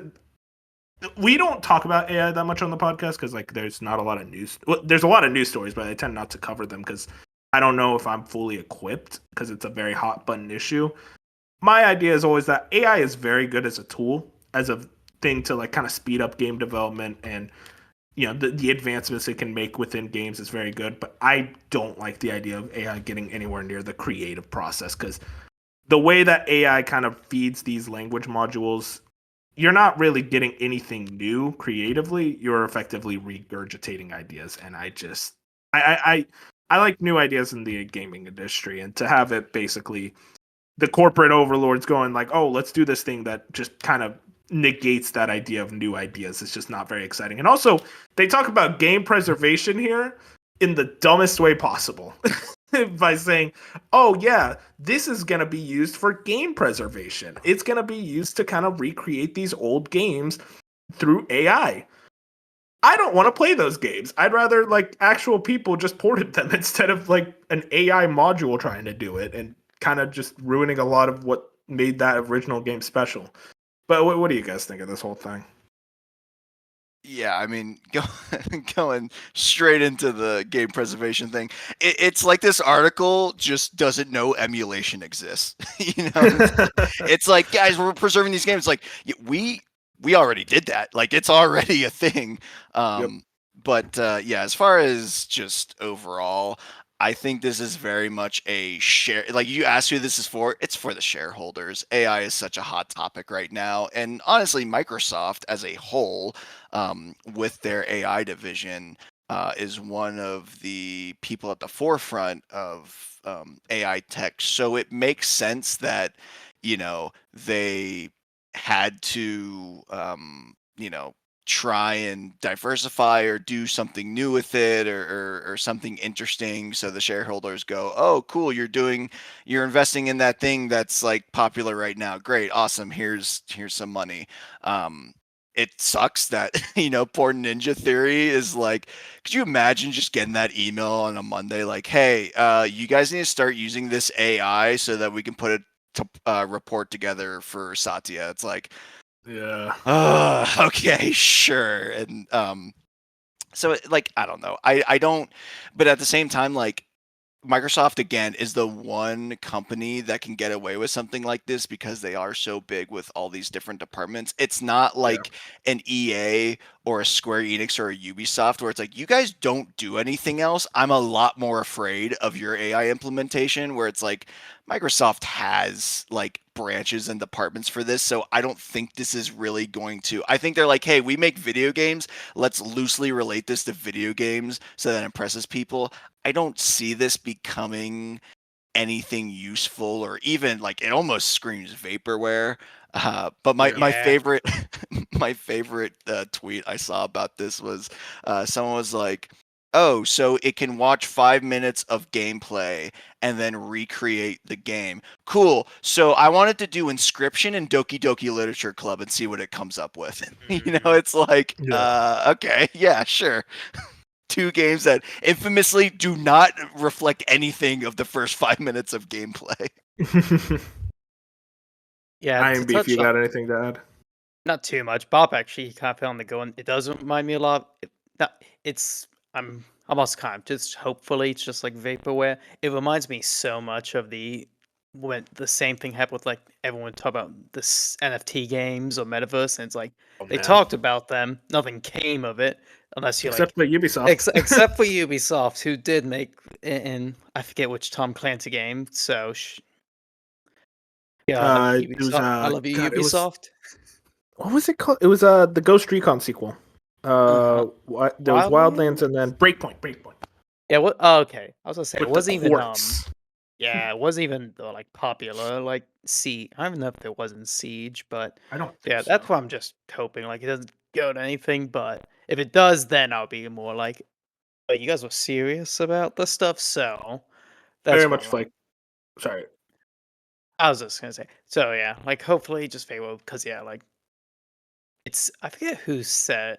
Well, first off, which also gets to real one other thing. I just remember Matt Piscatell on Blue Sky said like, "Why'd you in that? Why do you have to like put this out there like on like the Xbox social media? Like this is not the people you need to announce this to. Of course, people are pissed. So it's like that's in and of itself dumb is like making it like this announcement to the wrong audience. So yeah, that's kind of where I'm at. Yeah, this very much just seems like investor buzzwords to get them excited, to get them to spend more money on the company because they just see the word AI and go, "Ooh, that can make us more."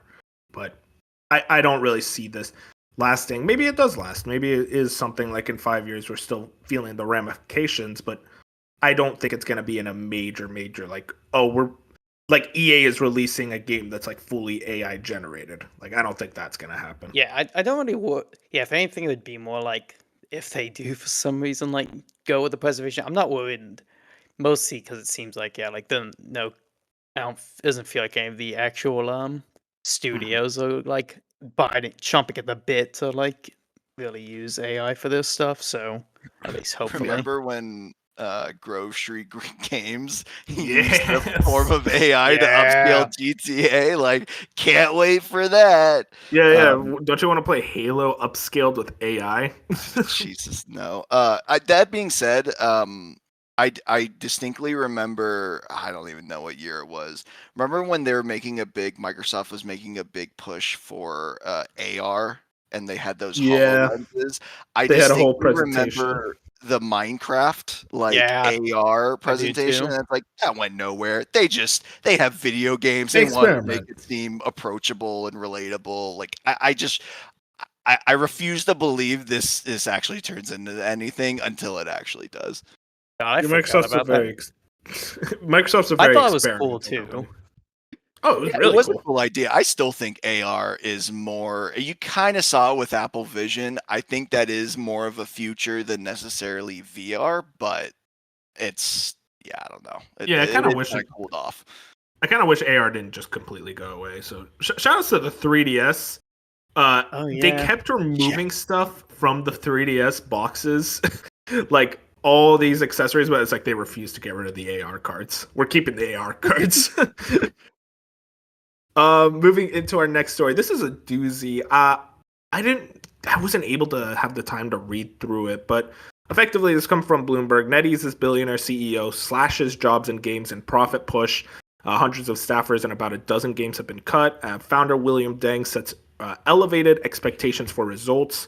Now, there was one major thing that I did catch. I want to move into here. Okay, so on Thursday, NetEase reported December quarter sales that fell short of analyst expectations. Revenue at the games division climbed 1.5%, but gross profit fell 2.6%. And then moving into this thing, this is very interesting. Hang on, wait. Oh, okay. The upheaval inside NetEase runs in stark contrast to some recent success. The company had a smash hit with Marvel Rivals in December, curing more than $200 million of revenue so far, according to an estimate by Nico Partners analyst Zheng Xiaofeng.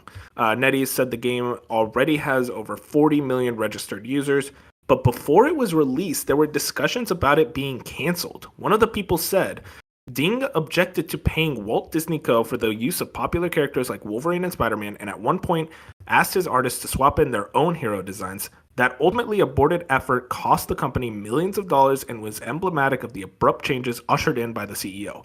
A NetEase spokesperson denied this account, saying the company had been in a close relationship with Marvel since 2017. And then also this week, part of the Marvel Rivals creative team in the US was laid off. And that was a different story, and they actually made a response. We recently made the difficult decision to adjust Marvel Rivals development team structure for organizational reasons. The NetEase representative said in an email, the core development team for the game, led from China, continues, the company said. So, a lot of straws to pick at.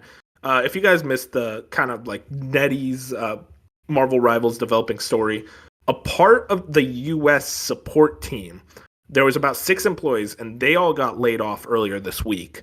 6 people, which is just insane. They got laid off, and effectively what happened after that, we learned about, there was like one major story I'm missing here about Marvel Rivals. I'm forgetting.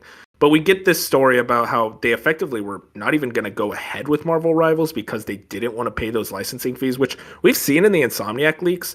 Those licensing fees are expensive. They are a lot more money than you'd even expect. It's a weird situation. Oh, the major part. Okay, I remember now. Sorry, it's just like lot of things I wasn't able to prepare ahead of time. But the major thing is that NetEase is trying to move away from US development. And they're kind of trying to like shepherd away, get out of the studios that are going from other countries and kind of centralize into China. And that actually, if you guys remember, Visions of Mana, the developer that shut down the day that game came out, they already decided they were going to shut them down in the middle of that game's development. Horribly run company, a really stupid situation all around. I don't know what you guys have thoughts on this. There's a lot of stuff to talk about in this weird situation, but also kind of hard to really say more than, wow, these guys are really stupid despite having a billion-dollar IP. Yeah, pretty much. I mean, apparently though already, I don't know if you know, I forget the studio's name, but Nagoshi, who ran like the Yakuza franchise and go to NetEase, and now they're like, yeah, go get your game, but like that'll probably be the end. So I'm like, yeah, I've always had the mistrust in NetEase, but sometimes it's like you never know what these like companies like, because again, they're in China, they're not really like, and it's such a different culture, and it's like, as you can see, like the businesses is like it's hard to understand all the time. So Yeah. it's hard to make heads or tails of this, other than like it sucks. Obviously, you'd think that even more like, yeah, people are like freaking out obviously after the Marvel Rival news. Like, how is that like that success still not like safe for them, and like just like, oh, we need more people, we need to like go full in on this. So yeah, I don't know if there's so much, it's almost, yeah, I don't know what else to say. Yeah, there's some interesting things here of stuff they actually fully own. So they have investments in a lot of companies. They actually have investments in Rebel Wolves, which that was that company that recently had their vampire-ass game get revealed. But they fully own Suda51's Grasshopper Manufacture, Nagoshi Studio, which you mentioned, Beef, Quantic Dream. I forgot that NetEase just bought them. Like, that was apparently a news story, and I think I missed it. And then Skybox Labs, they also fully own.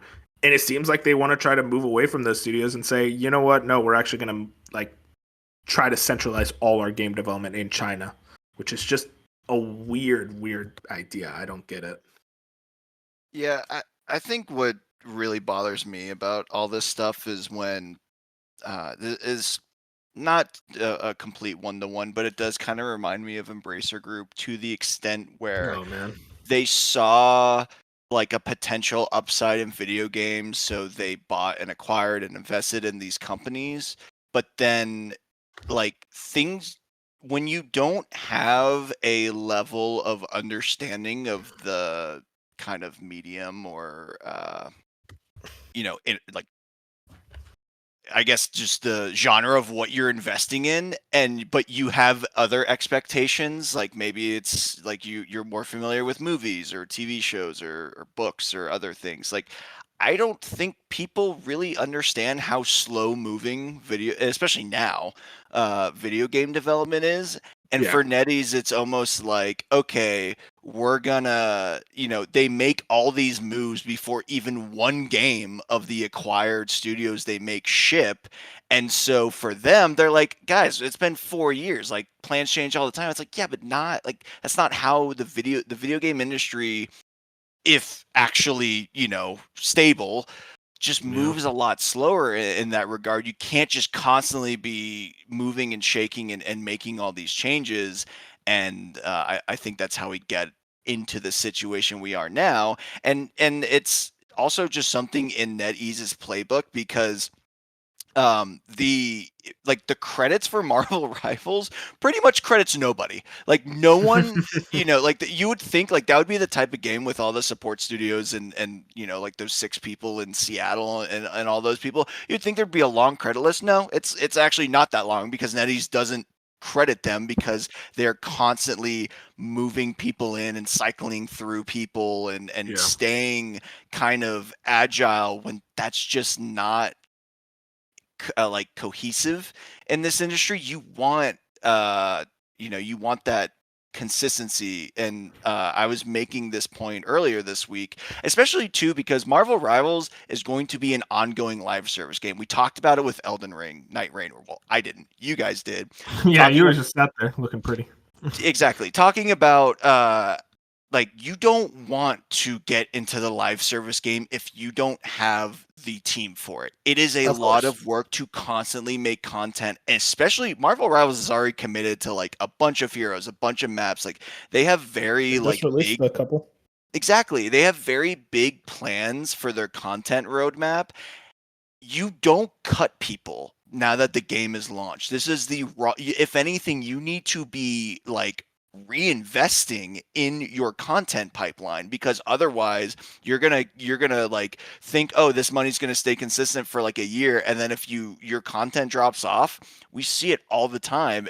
People will just abandon your game, or there's a new game that comes in and takes the spotlight. It's gonna be harder because they have the Marvel's IP, which again, how do you not keep that IP? That is the one thing that is keeping your game relevant. No offense, like I just don't see how you look at Concord and you look at all of these like failed Overwatch clones and they say, you know what? We don't need the Marvel IP. It's going to stand on its own. Like, no, it's not. Like, are you insane? Nothing has been ridiculous.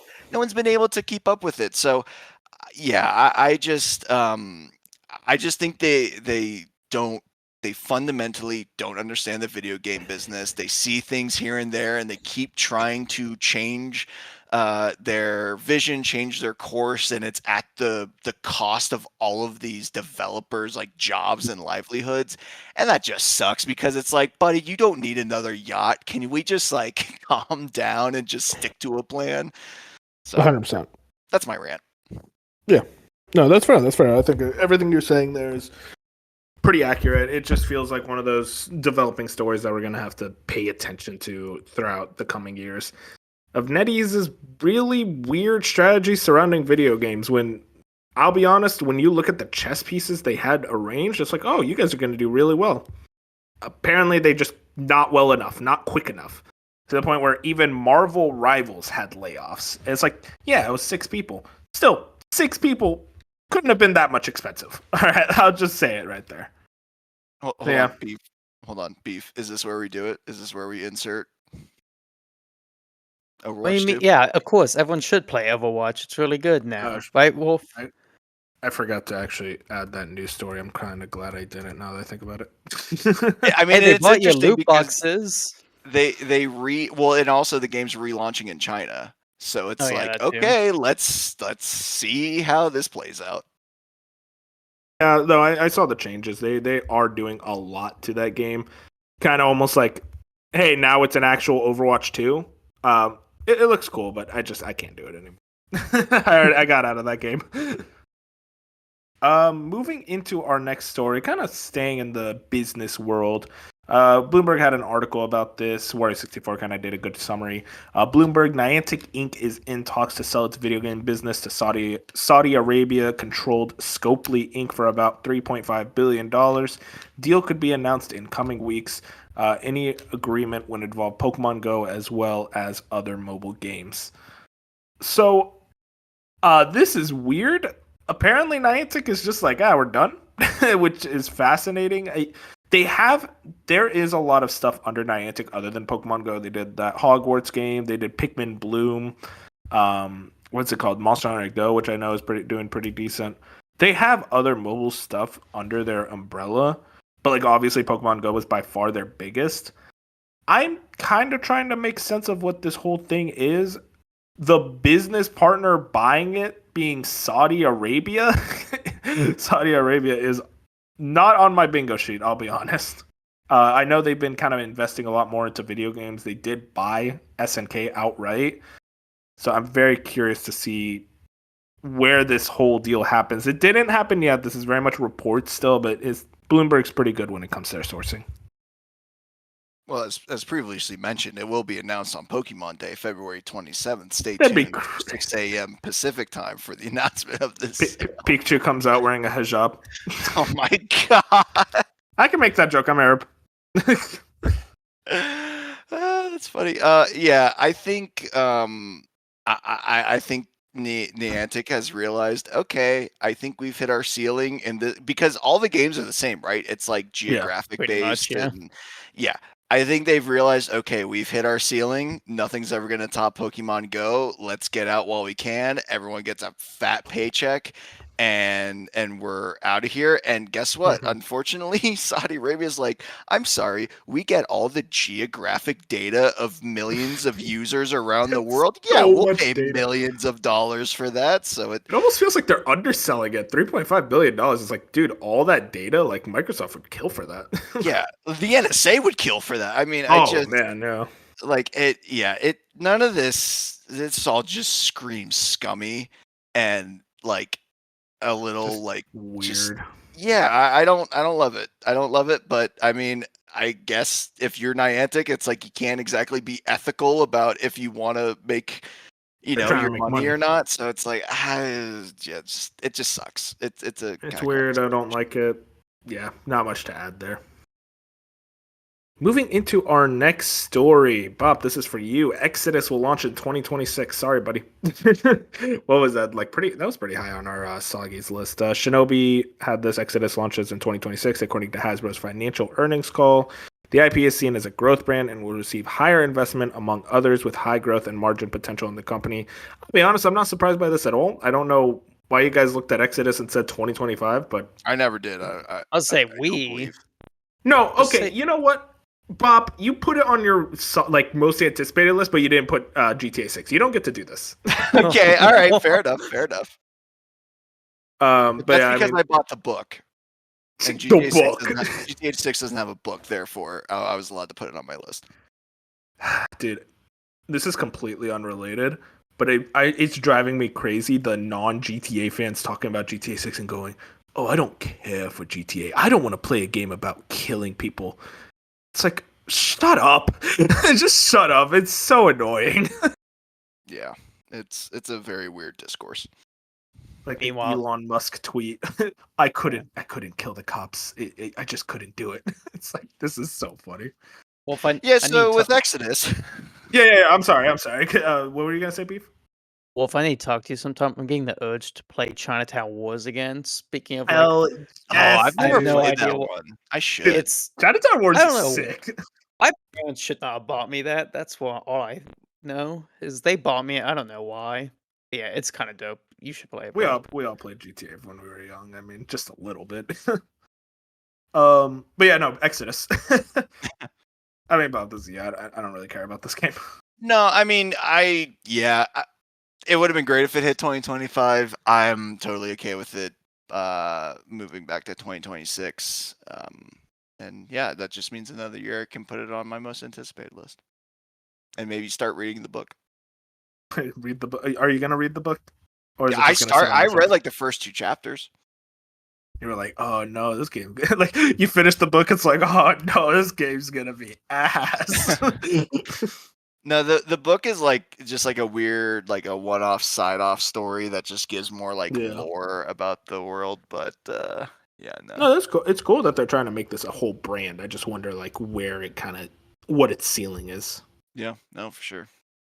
Another delay. This is from Hazardor Gaming. I didn't see other people talk about this, so maybe the sourcing isn't the best. I tried to look around.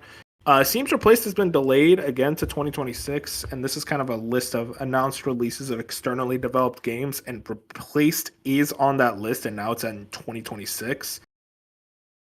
I mean, I'm not really surprised, but I'm also a little surprised of how the fuck does this game I'm keep getting pretty delayed? surprised. Well, because like, there's some indie games where it's like I feel like I just expect these to be delayed till the end of time. I guess. God I bless mean, you, Silk Song. I was just about to say. Like, I guess first off, everyone, I did look. I do have my Chinatown Wars copy with me, so this Oh, is good, happening. I can't believe it. I do. That's so weird. But yeah, I was like, I've indie games have been like we used to mark like AAA games delays. I feel like since like the COVID period has passed, it's like very rare.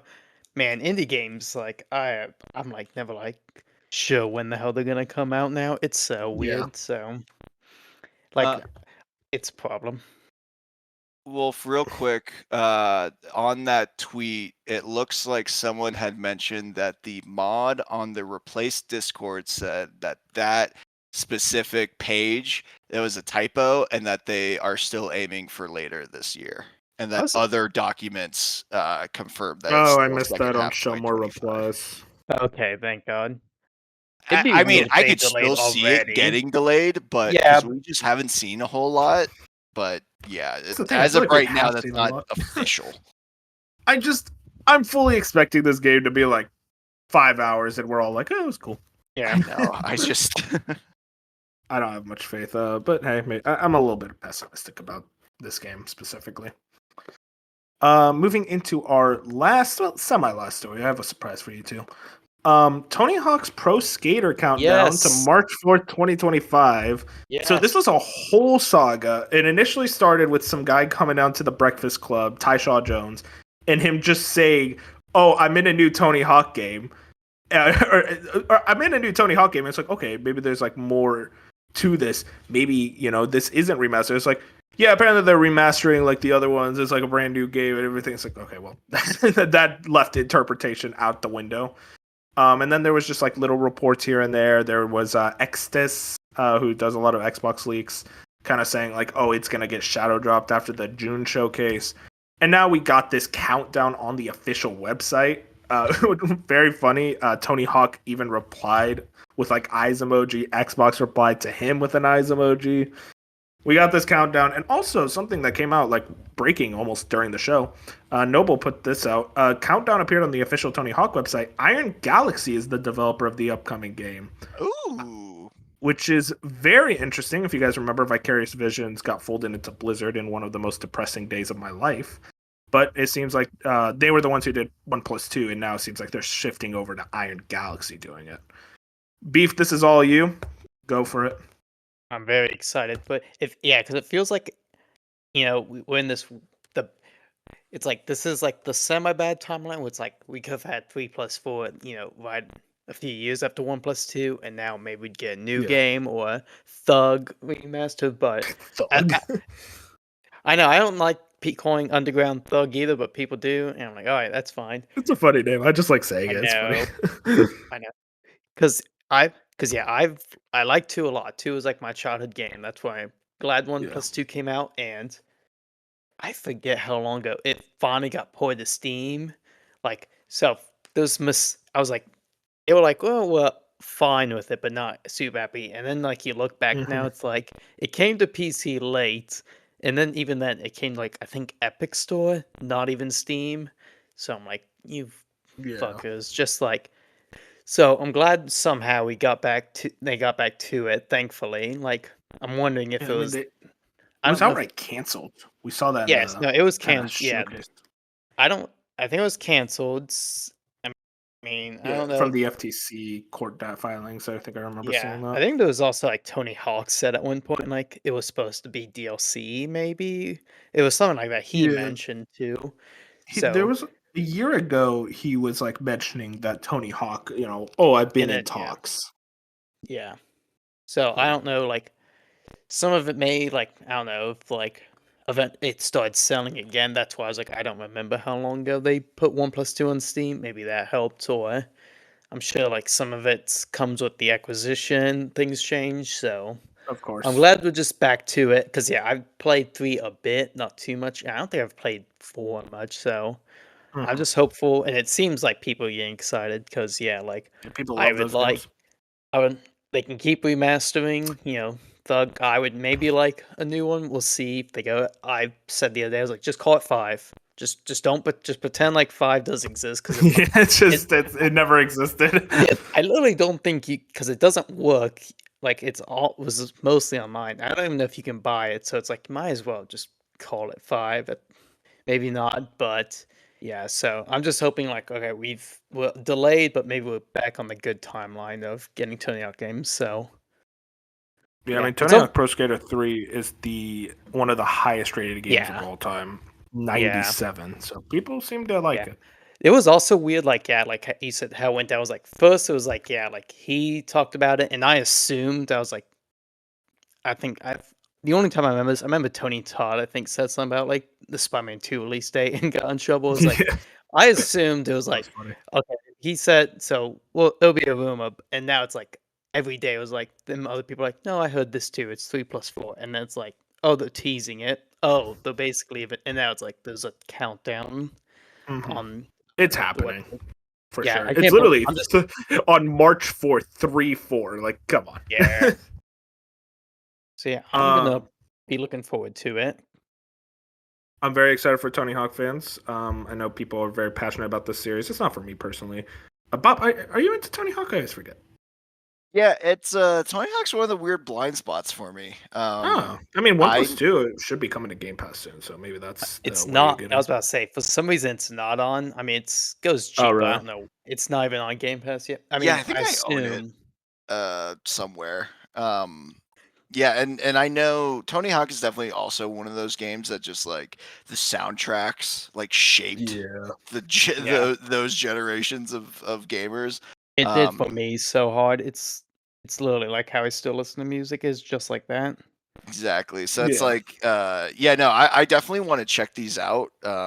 But yeah, it is actually a blind spot for me. But Beef's right. It is crazy how it went from like one random like podcast clip to a website with a countdown timer today. It's like, oh my god, okay. So part of me wonders if this was all planned now I because know. how does this Yeah. unravel this fast? It feels like almost like it was semi-planned. Maybe Tyshaw Jones was kind of let known beforehand. It's like, yeah, it's fine if you kind of like mention something. But like the way Bobby he Kotick talked just about it walks was to his weird. house. Yeah, he literally, oh yeah, I'm in a new Tony Hawk game, so that's cool. It's like just casually, like they announced it. I would never want to work with celebrities as a game developer. I'll just say Mhm. that. Yeah. No. I don't because I don't know what people are thinking. Because I remember like there was already teasers like Tony Hawk's like there was a future for the franchise. I don't know. I think people always assumed it was 3+4, but it's still funny. Like he's like, yeah, it's People were happening now. scared. People are like, oh, I don't want to get my hopes up. It's like, guys, come on. This is like the most obvious like layup. Yeah. It's happening. I guess I'm assuming it's coming out this year. I mean, I don't think Yeah, that's the anything's assumption. confirmed, but Yeah, I it'd be don't think nice. it's a shadow drop. I think 3-4 is the announcement of it. This isn't the Yeah. game where you like see a 2026 date on it. Like that'd be Uh, weird. That would suck, actually. Yeah. I will say, so this broke during our when we were talking, and I felt like the greatest sigh of relief. Here's why. It's not because like this is happening, but specifically Iron Galaxy being the developers. Because last night on Game As Decides, or I think it was the last Nintendogs, Mike Minotti brought up the idea of like, oh, what if Toys for Bob is doing this? I was so fucking scared, guys. I don't think you Oh, Yeah, guys me that- understand. too. Yeah. That I'm never like, made any don't- sense to me. Don't let them touch Toys for Bob. I want them to do Crash and Spyro. Yeah. I was so scared, guys. So this was like Iron Galaxy. It's like, okay, there. Because I didn't know who would develop this. So Iron Galaxy makes a lot of sense. They're very much like good at, hey, we'll pick up kind of like where you left off. They did that with Killer Instinct.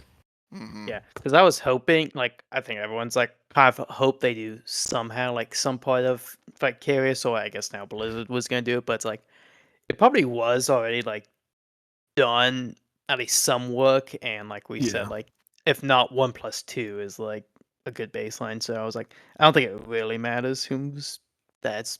I'm the Galaxy. I think it's going to be same-ish quality. And apparently, Iron Galaxy was a support studio on 1+2. Oh, okay. Well, that's good. Makes sense. No, it's a good fit. So very excited for Tony Hawk fans going into March 4th. Moving into our actual final story, boys, it's NPD time. Oh, but how do I always get on these episodes? Mavis Catella brought it up. The January 2025 top 20 best-selling premium games in the U.S. I never have fun with these because you guys always forget all the obvious stuff. But Beef, I think this is your first time doing it. No, yeah, I don't care too much about. Sorry, Matt, about the MPD reports. What you want? But Oh, Also- so try it's we do a game where we try to guess what is on the top is 20. that what we're doing? Yeah. So you two try to guess. Oh, I have the no. list pulled up. Well, if I feel like I usually do a pretty good job. It's Bench and Fusion that flounder. Dude, I want you to know, I think I lost years of my life after the October NPD results.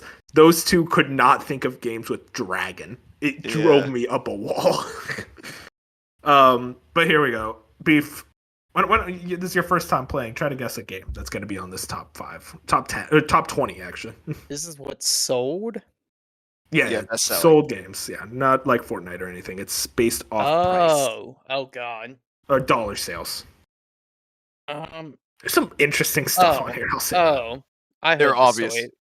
Rebirth is Yeah, the Rebirth one. is number 3. So very, very low. Really? Yeah. I'm pretty surprised by that. That PC Good for them. kind of tells me it's like Square Enix looks at those numbers and it's like, oh, We're why never are doing we? another exclusive. Yeah, what are we doing? This is weird. Also, that means that they can stop, putting those pirates, under the bus. It seems like the game sold fine. Let's calm down. I like putting the pirates under the bus. They kind of deserve it. Let's calm down. Moving. But what else we got? Bob, you can start chiming in. Okay, all right, let's go through it. COD, Yeah, Call of Duty Black Ops 6, number 1. Madden, Number 2. college football, Number 7. FIFA. Washed. FIFA is number 4. Yeah, EA Sports FC. I forgot. 2K, NBA 2K. NBA 2K. I don't see it actually. Hang on. Wow. Wait, Okay. I may be missing it. No, it's just not on the list. Nope. Fell off. Was it bad this year, Beef? I don't know. I didn't play it. I remember this That's being fine. a down year for it. Wait, yeah, we talked about that, like the FC sports. Remember that's like a big thing with the EA was like. No, yeah, EAFC, yes. We're talking about NBA 2K though. Oh, I'm sorry, 2K. I have no idea. I will say, unironically, I think it's actually gonna get boost this month for this month's sales because of the Luka trade. Oh yeah. Oh yeah. True. You're probably gonna get a big boost. All the Dallas fans like, nope, not in my reality. I'm not letting him go. Oh man, that's Look, just been a great month for me. Although it has been on sale, I have not bought it for like $23. That's what even though I'm like I can't do it. No, I can't pull the I trigger. respect it. Okay. So now we got. Are There's a there couple any more other like? COD boys? Okay. Yeah. But not like we're missing this number game. 5, right? There's 2 sports games on this list, and you guys are missing number 5. Oh, it's 5 and sports 6. game? Oh, no, F1? number 5 isn't a sports game. Oh, Okay. F1 is not on the list. UFC. UFC is number 19. Really? Real quick, do you guys consider racing games sports games? Unless it's like in a sports league like F1 or NASCAR, no. Okay, no. So you got the last sports game. That was UFC 5. Okay, so there's a racing game. Technically 2 racing games. I almost wanted to say the Sonic one, but that's Mario. not out yet. Mario Kart is Kart? Mario Kart's on the list, number 17. Okay, that makes sense. Technically one wait, more but racing there's game. another racing game. Yeah. What? You're not I don't think you're going to get the last racing game. So I'd try to pick at the other straws right It's now. not Forza because that's not yet. Uh,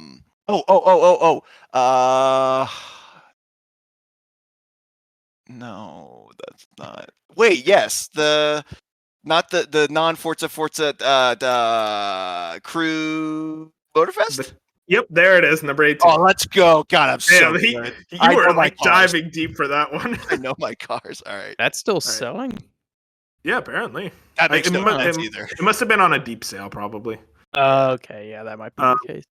So 5 and 6, you guys still haven't gotten. Please tell me Sonic's on there. Sonic? Which Sonic? Sonic X Shadow Generations. It is. Well, oh no. Well, so this is weird. Sonic Generations is on here. What? I'm assuming that means Sonic X Shadow, and it's a typo. I was about to say. Yeah, so that's That number better 10. be. Okay. All right.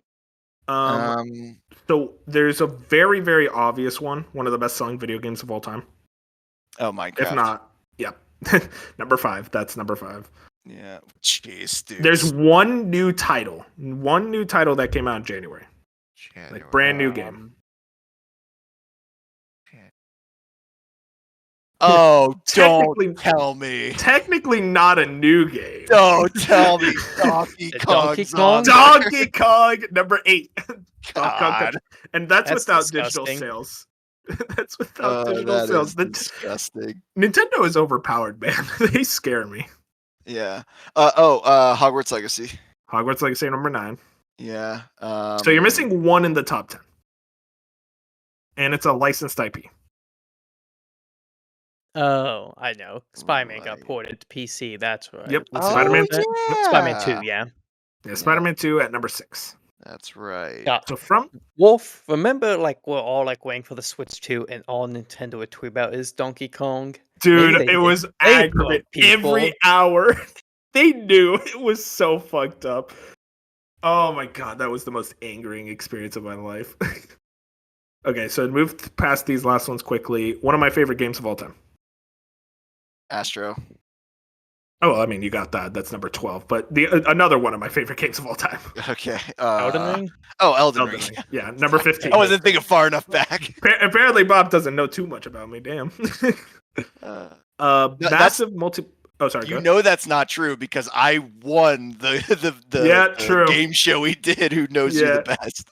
Yeah, that's true. You are number one fan. This was one of the biggest multiplayer games last year. Oh. Mario Black Ops. Party. Well, Mario Party's on there. It's number 14. But Okay. what did you say, Beef? Something else? I said not Black Ops. What's the other one? Really, really popular. Yeah, Helldivers. Yep, Helldivers 2, number 11. Nice. Came with Dragon in the title. For the love of God, guys, please make this click. Our boy Dragon Ball. Let's go. Dragon Ball Striking Zero, number 13. Wait, still? Yeah, still. Yeah, that no. game's It was one of the top 10 of the entire year last year. So I'm just going to tell you guys now, you are not getting 16. So I'll just skip 16. You are not getting 16. So the only other one you're missing is number 20, which is a game that's going to get a new release next month. It's not Assassin's Creed Valhalla. No, not Assassin's Creed. Well, that's a problem. That's not. Well, same Monster developer, Hunter. but it's not the same franchise, I should say. Now I'm thinking March games. It's coming out early in March. It Takes Two? Yep, It Takes Two, number 20. Shout out. Still? So, yeah. I guess. Dude, I guess probably got a for Split boost. Fiction, everyone was like, "Oh, we should go play this like other one that they made because this looks cool." Yeah, I really need to go back and actually finish that. That makes sense. So number 16, there was no chance you guys were getting this. Final Fantasy VII Remake and Rebirth Twin Pack. What the fuck? Yeah. That's just a really funny one. That's like when it was the Madden college football. I was like, yeah, there was no way I was getting that. Yeah. That's funny. Okay. But yeah, that's the NPD results. Honestly, one of the most interesting things is Donkey Kong Country Returns, which is a literal port, making it to number 8. That almost makes him mad. It's only physical sales, by the way, no digital. Minecraft F5 is insane. Hey, dude, it's the best selling game of all time. That's just so crazy. Also, Indie dropped out completely, I guess. Yeah, that's surprising. I think you'll see a catch up on when the PS5 version comes out. True. Yeah. No, I saw people play that Donkey Kong. It literally I was like, this is like not even a remaster. It's a port. It's like just a pure port, and I can't believe, it's not even works that. For Nintendo. There was just straight up elements of the original, like graphically, that are just worse. Like a lot of particle effects that they removed. I played through that remaster, and it's like, yeah, it's still Donkey Kong Country Returns. It's great to have it on Switch, but like they literally did nothing new, and they still sell it for $60. I'm a fucking sucker. Well, where was the Crew Motorfest last month? Like, how big did it jump? It went from 18 to 30. It went from 31 to 18. Damn, so it was still 31. That's actually insane. I would not have expected 31 last month. I heard it's pretty good. You have high standards. I played the first 10 hours. It is fine. It is very much like I'm gonna be mean for a second. I bet it's a lot of PlayStation players who are like, yeah, this is Forza Horizon. Oh my god, here it comes. I mean, I'll ask real quick. Very obvious answer. What's the best selling game that's coming out this month? Like February? Yeah. Oh, Monster Hunter. Monster Hunter, yeah. Monster Hunter, 100%. Yeah, that's gonna be the top. Well, I mean, NPD, it literally comes out February 28th, so I don't think NPD is gonna account for that. But it would be crazy if it still charts after one day. It probably did, even with like pre-orders and stuff. Yeah, I guess with pre-orders, yeah. Moving into our last thing, real quick, last question. where does Avowed chart, you think? Because apparently Kerry Patel said in the Bloomberg interview that sales are pretty good. They're happy with the sales. But like, where do you think it charts on NPD? What did Indiana Jones did it still? 16. It was like 14, I think. Yeah. Apparently, it has more on Steam than Indiana Jones. I was a little surprised by that. It fits the No, that PC makes audience more. Yeah, that's like a PC player kind of game. I guess.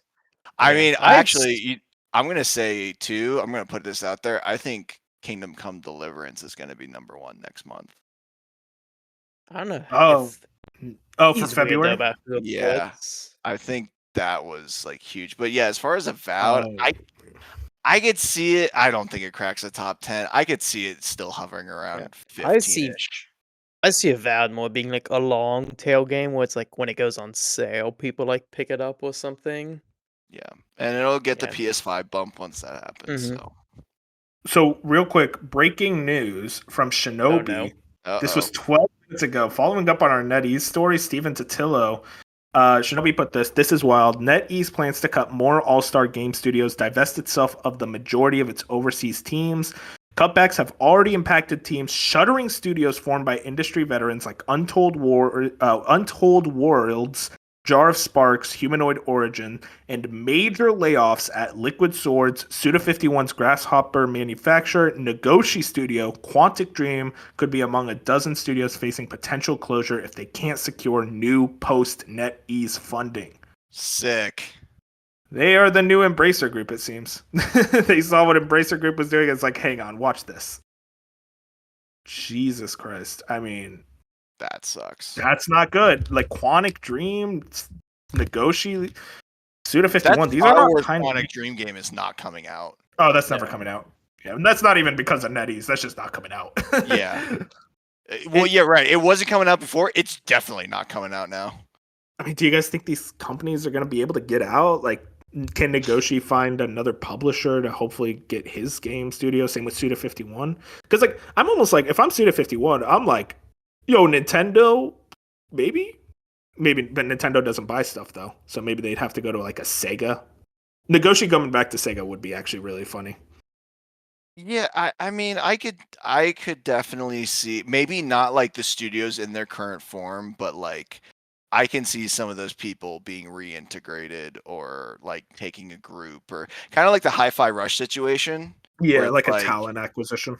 Yeah, where it's like you still kind of get some of the people from that group, but not really, but then they still kind of have the IP. Yeah, I could see something like that. 100%. But I would say like, I don't know, 3 or less. Like, I don't think everyone's going to make it out alive of this, unfortunately. God bless the NetEase. You guys suck. Pretty clear to say. Yeah. Moving into good news, hopefully. At least I hope so. At least I hope for like the Yakuza fans if they're happy with this. Like a Dragon Pirate Yakuza in Hawaii is sitting at an 80 on OpenCritic as our review of the week. PC Gamer had a 70 over 100. IGN gave it an 8 out of 10. The Gamer gave it a 4.5, a 4 out of 5 from Games Radar, 7 from GameSpot. Kind of overall seems to sit around that 7 to 8 range. Beef, I know you were actually very interested in this game. You're a big Yakuza fan. Like, what's kind of like your feelings around these reviews?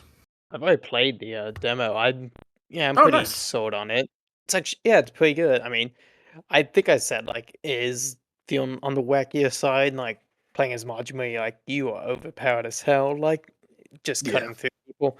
But yeah, like it's similar, like to that. It's like it's like I've heard nothing but like people are like it's 10, but it's like I'm still really enjoying it. Like, so I'm definitely gonna be playing it. I'm just too busy right now. We playing more than one, so I was like, well, Avowed's on Game Pass. I'm gonna play that first, so I'll get to this in March. But yeah, like it seems like basically it's what you expect, and I think that's pretty good. So I mean, it's like I said, it's RGG making a like spin off after a year with the assets. I think it's gonna do just really good, and it seems like the fans are like, yep, this is what we wanted. So pretty good, happy with it. It's awesome to hear. I think me and Bop are almost of the same mind of, damn, more behind. Yeah.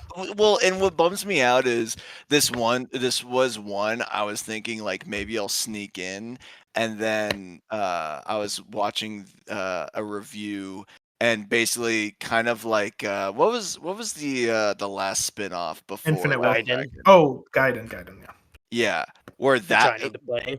maybe it was wasn't it Ishin? no, yeah, maybe it was Gaiden. Was that the man who erased his name? Yeah, Yep. that's Gaiden. Okay, yeah. Where like it's a bridge between Like a Dragon and Infinite Wealth, where apparently this one is kind of it'll turn into a bridge between Infinite Wealth and the next game. I'm like, damn it, all right, I can't just jump in because I'm not gonna like get the full experience. That being said, one of my friends who has never played a Yakuza game just started 0, and he's been like last night when I was watching the hockey game, he was streaming it, and I'm like, man, I need to go back to Kiwami and really start playing through those games. They're so much fun. You gotta get through a lot of games. I do. Yeah, it's interesting because like I'm kind of like of the Like a Dragon. Like I like the RPGs, so I played Like a Dragon, Infinite Wealth, and I really love those games. I just don't really have too much interest in this because I'm almost in a way like Yakuza out. I don't know if you feel this Yeah, I because get you're that. a more longtime fan of like. I almost feel like maybe they should avoid yearly releases, but also, I mean, they keep selling, so what do I know? Maybe it's like people are just in the appetite for more Yakuza.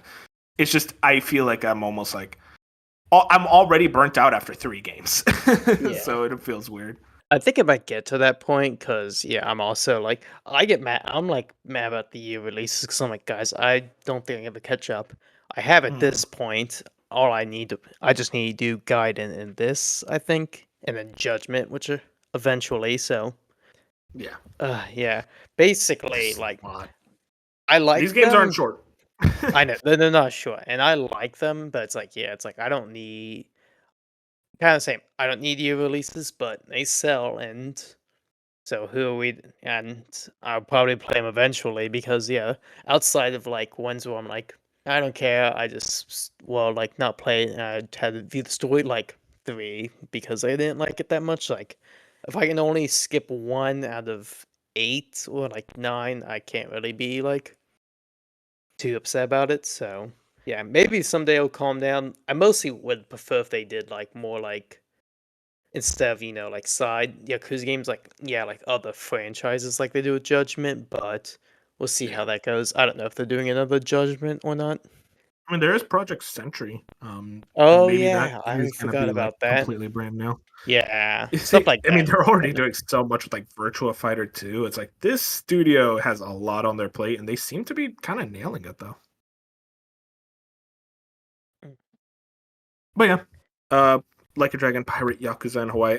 I'll be honest, I don't like the name. Oh, I know it's so much. I've heard Yakuza, which is pretty fun. Yakuza. That should have been the name. Come on, that's a cook. But yeah, very excited to see, especially how it does sales wise. I wonder if this sells as well as Infinite Wealth did.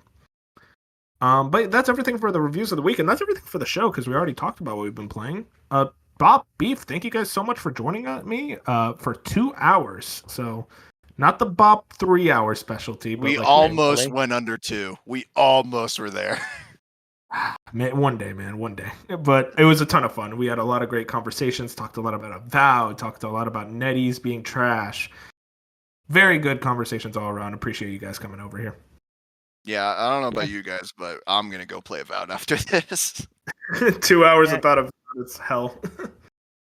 Yeah, gonna go do that. Hopefully, I'm also playing like some other stuff. So yeah, hopefully we'll all get it done soon. And like we'll have. Oh yeah, because we also want to shout like the rest of everyone else in Discord loving it, especially producer Collins like obsessed with it. So that has helped so much like for us all to be talking about it. So that's really made it much more fun. I really want to get him on the spoiler cast. I want to see if I can try to convince him. I don't know Yeah, how I'm we sure get a he'll at speaker least to talk, write. but Yeah, I'm sure he'll at least write some thoughts because like he's just been playing so much for it. And I'm like, damn, I can't believe Colin's the one we're all having to go to for like questions or advice about this. Yeah, yeah, Bob, if I wasn't. What, me? Yeah, I was. You already said it last week. I was snowboarding in Wyoming for a weekend, so I was thinking about it the whole time too. What'd you say? Oh, I just said the pictures were sick though. So They were. It was a lot of fun. I'm glad I went, but man, am I glad I'm playing. Should have brought the Xbox with you, man. Could have been skiing with Avowed. But I think that's everything that I wanted to talk about with y'all tonight. If you guys like us, you can find us on all your favorite podcast platforms. We're probably going to be on there. Like the podcast, any type of support helps, especially with us getting more review codes. So you're going to get a lot more content, especially Yes, thank you all. in the coming weeks.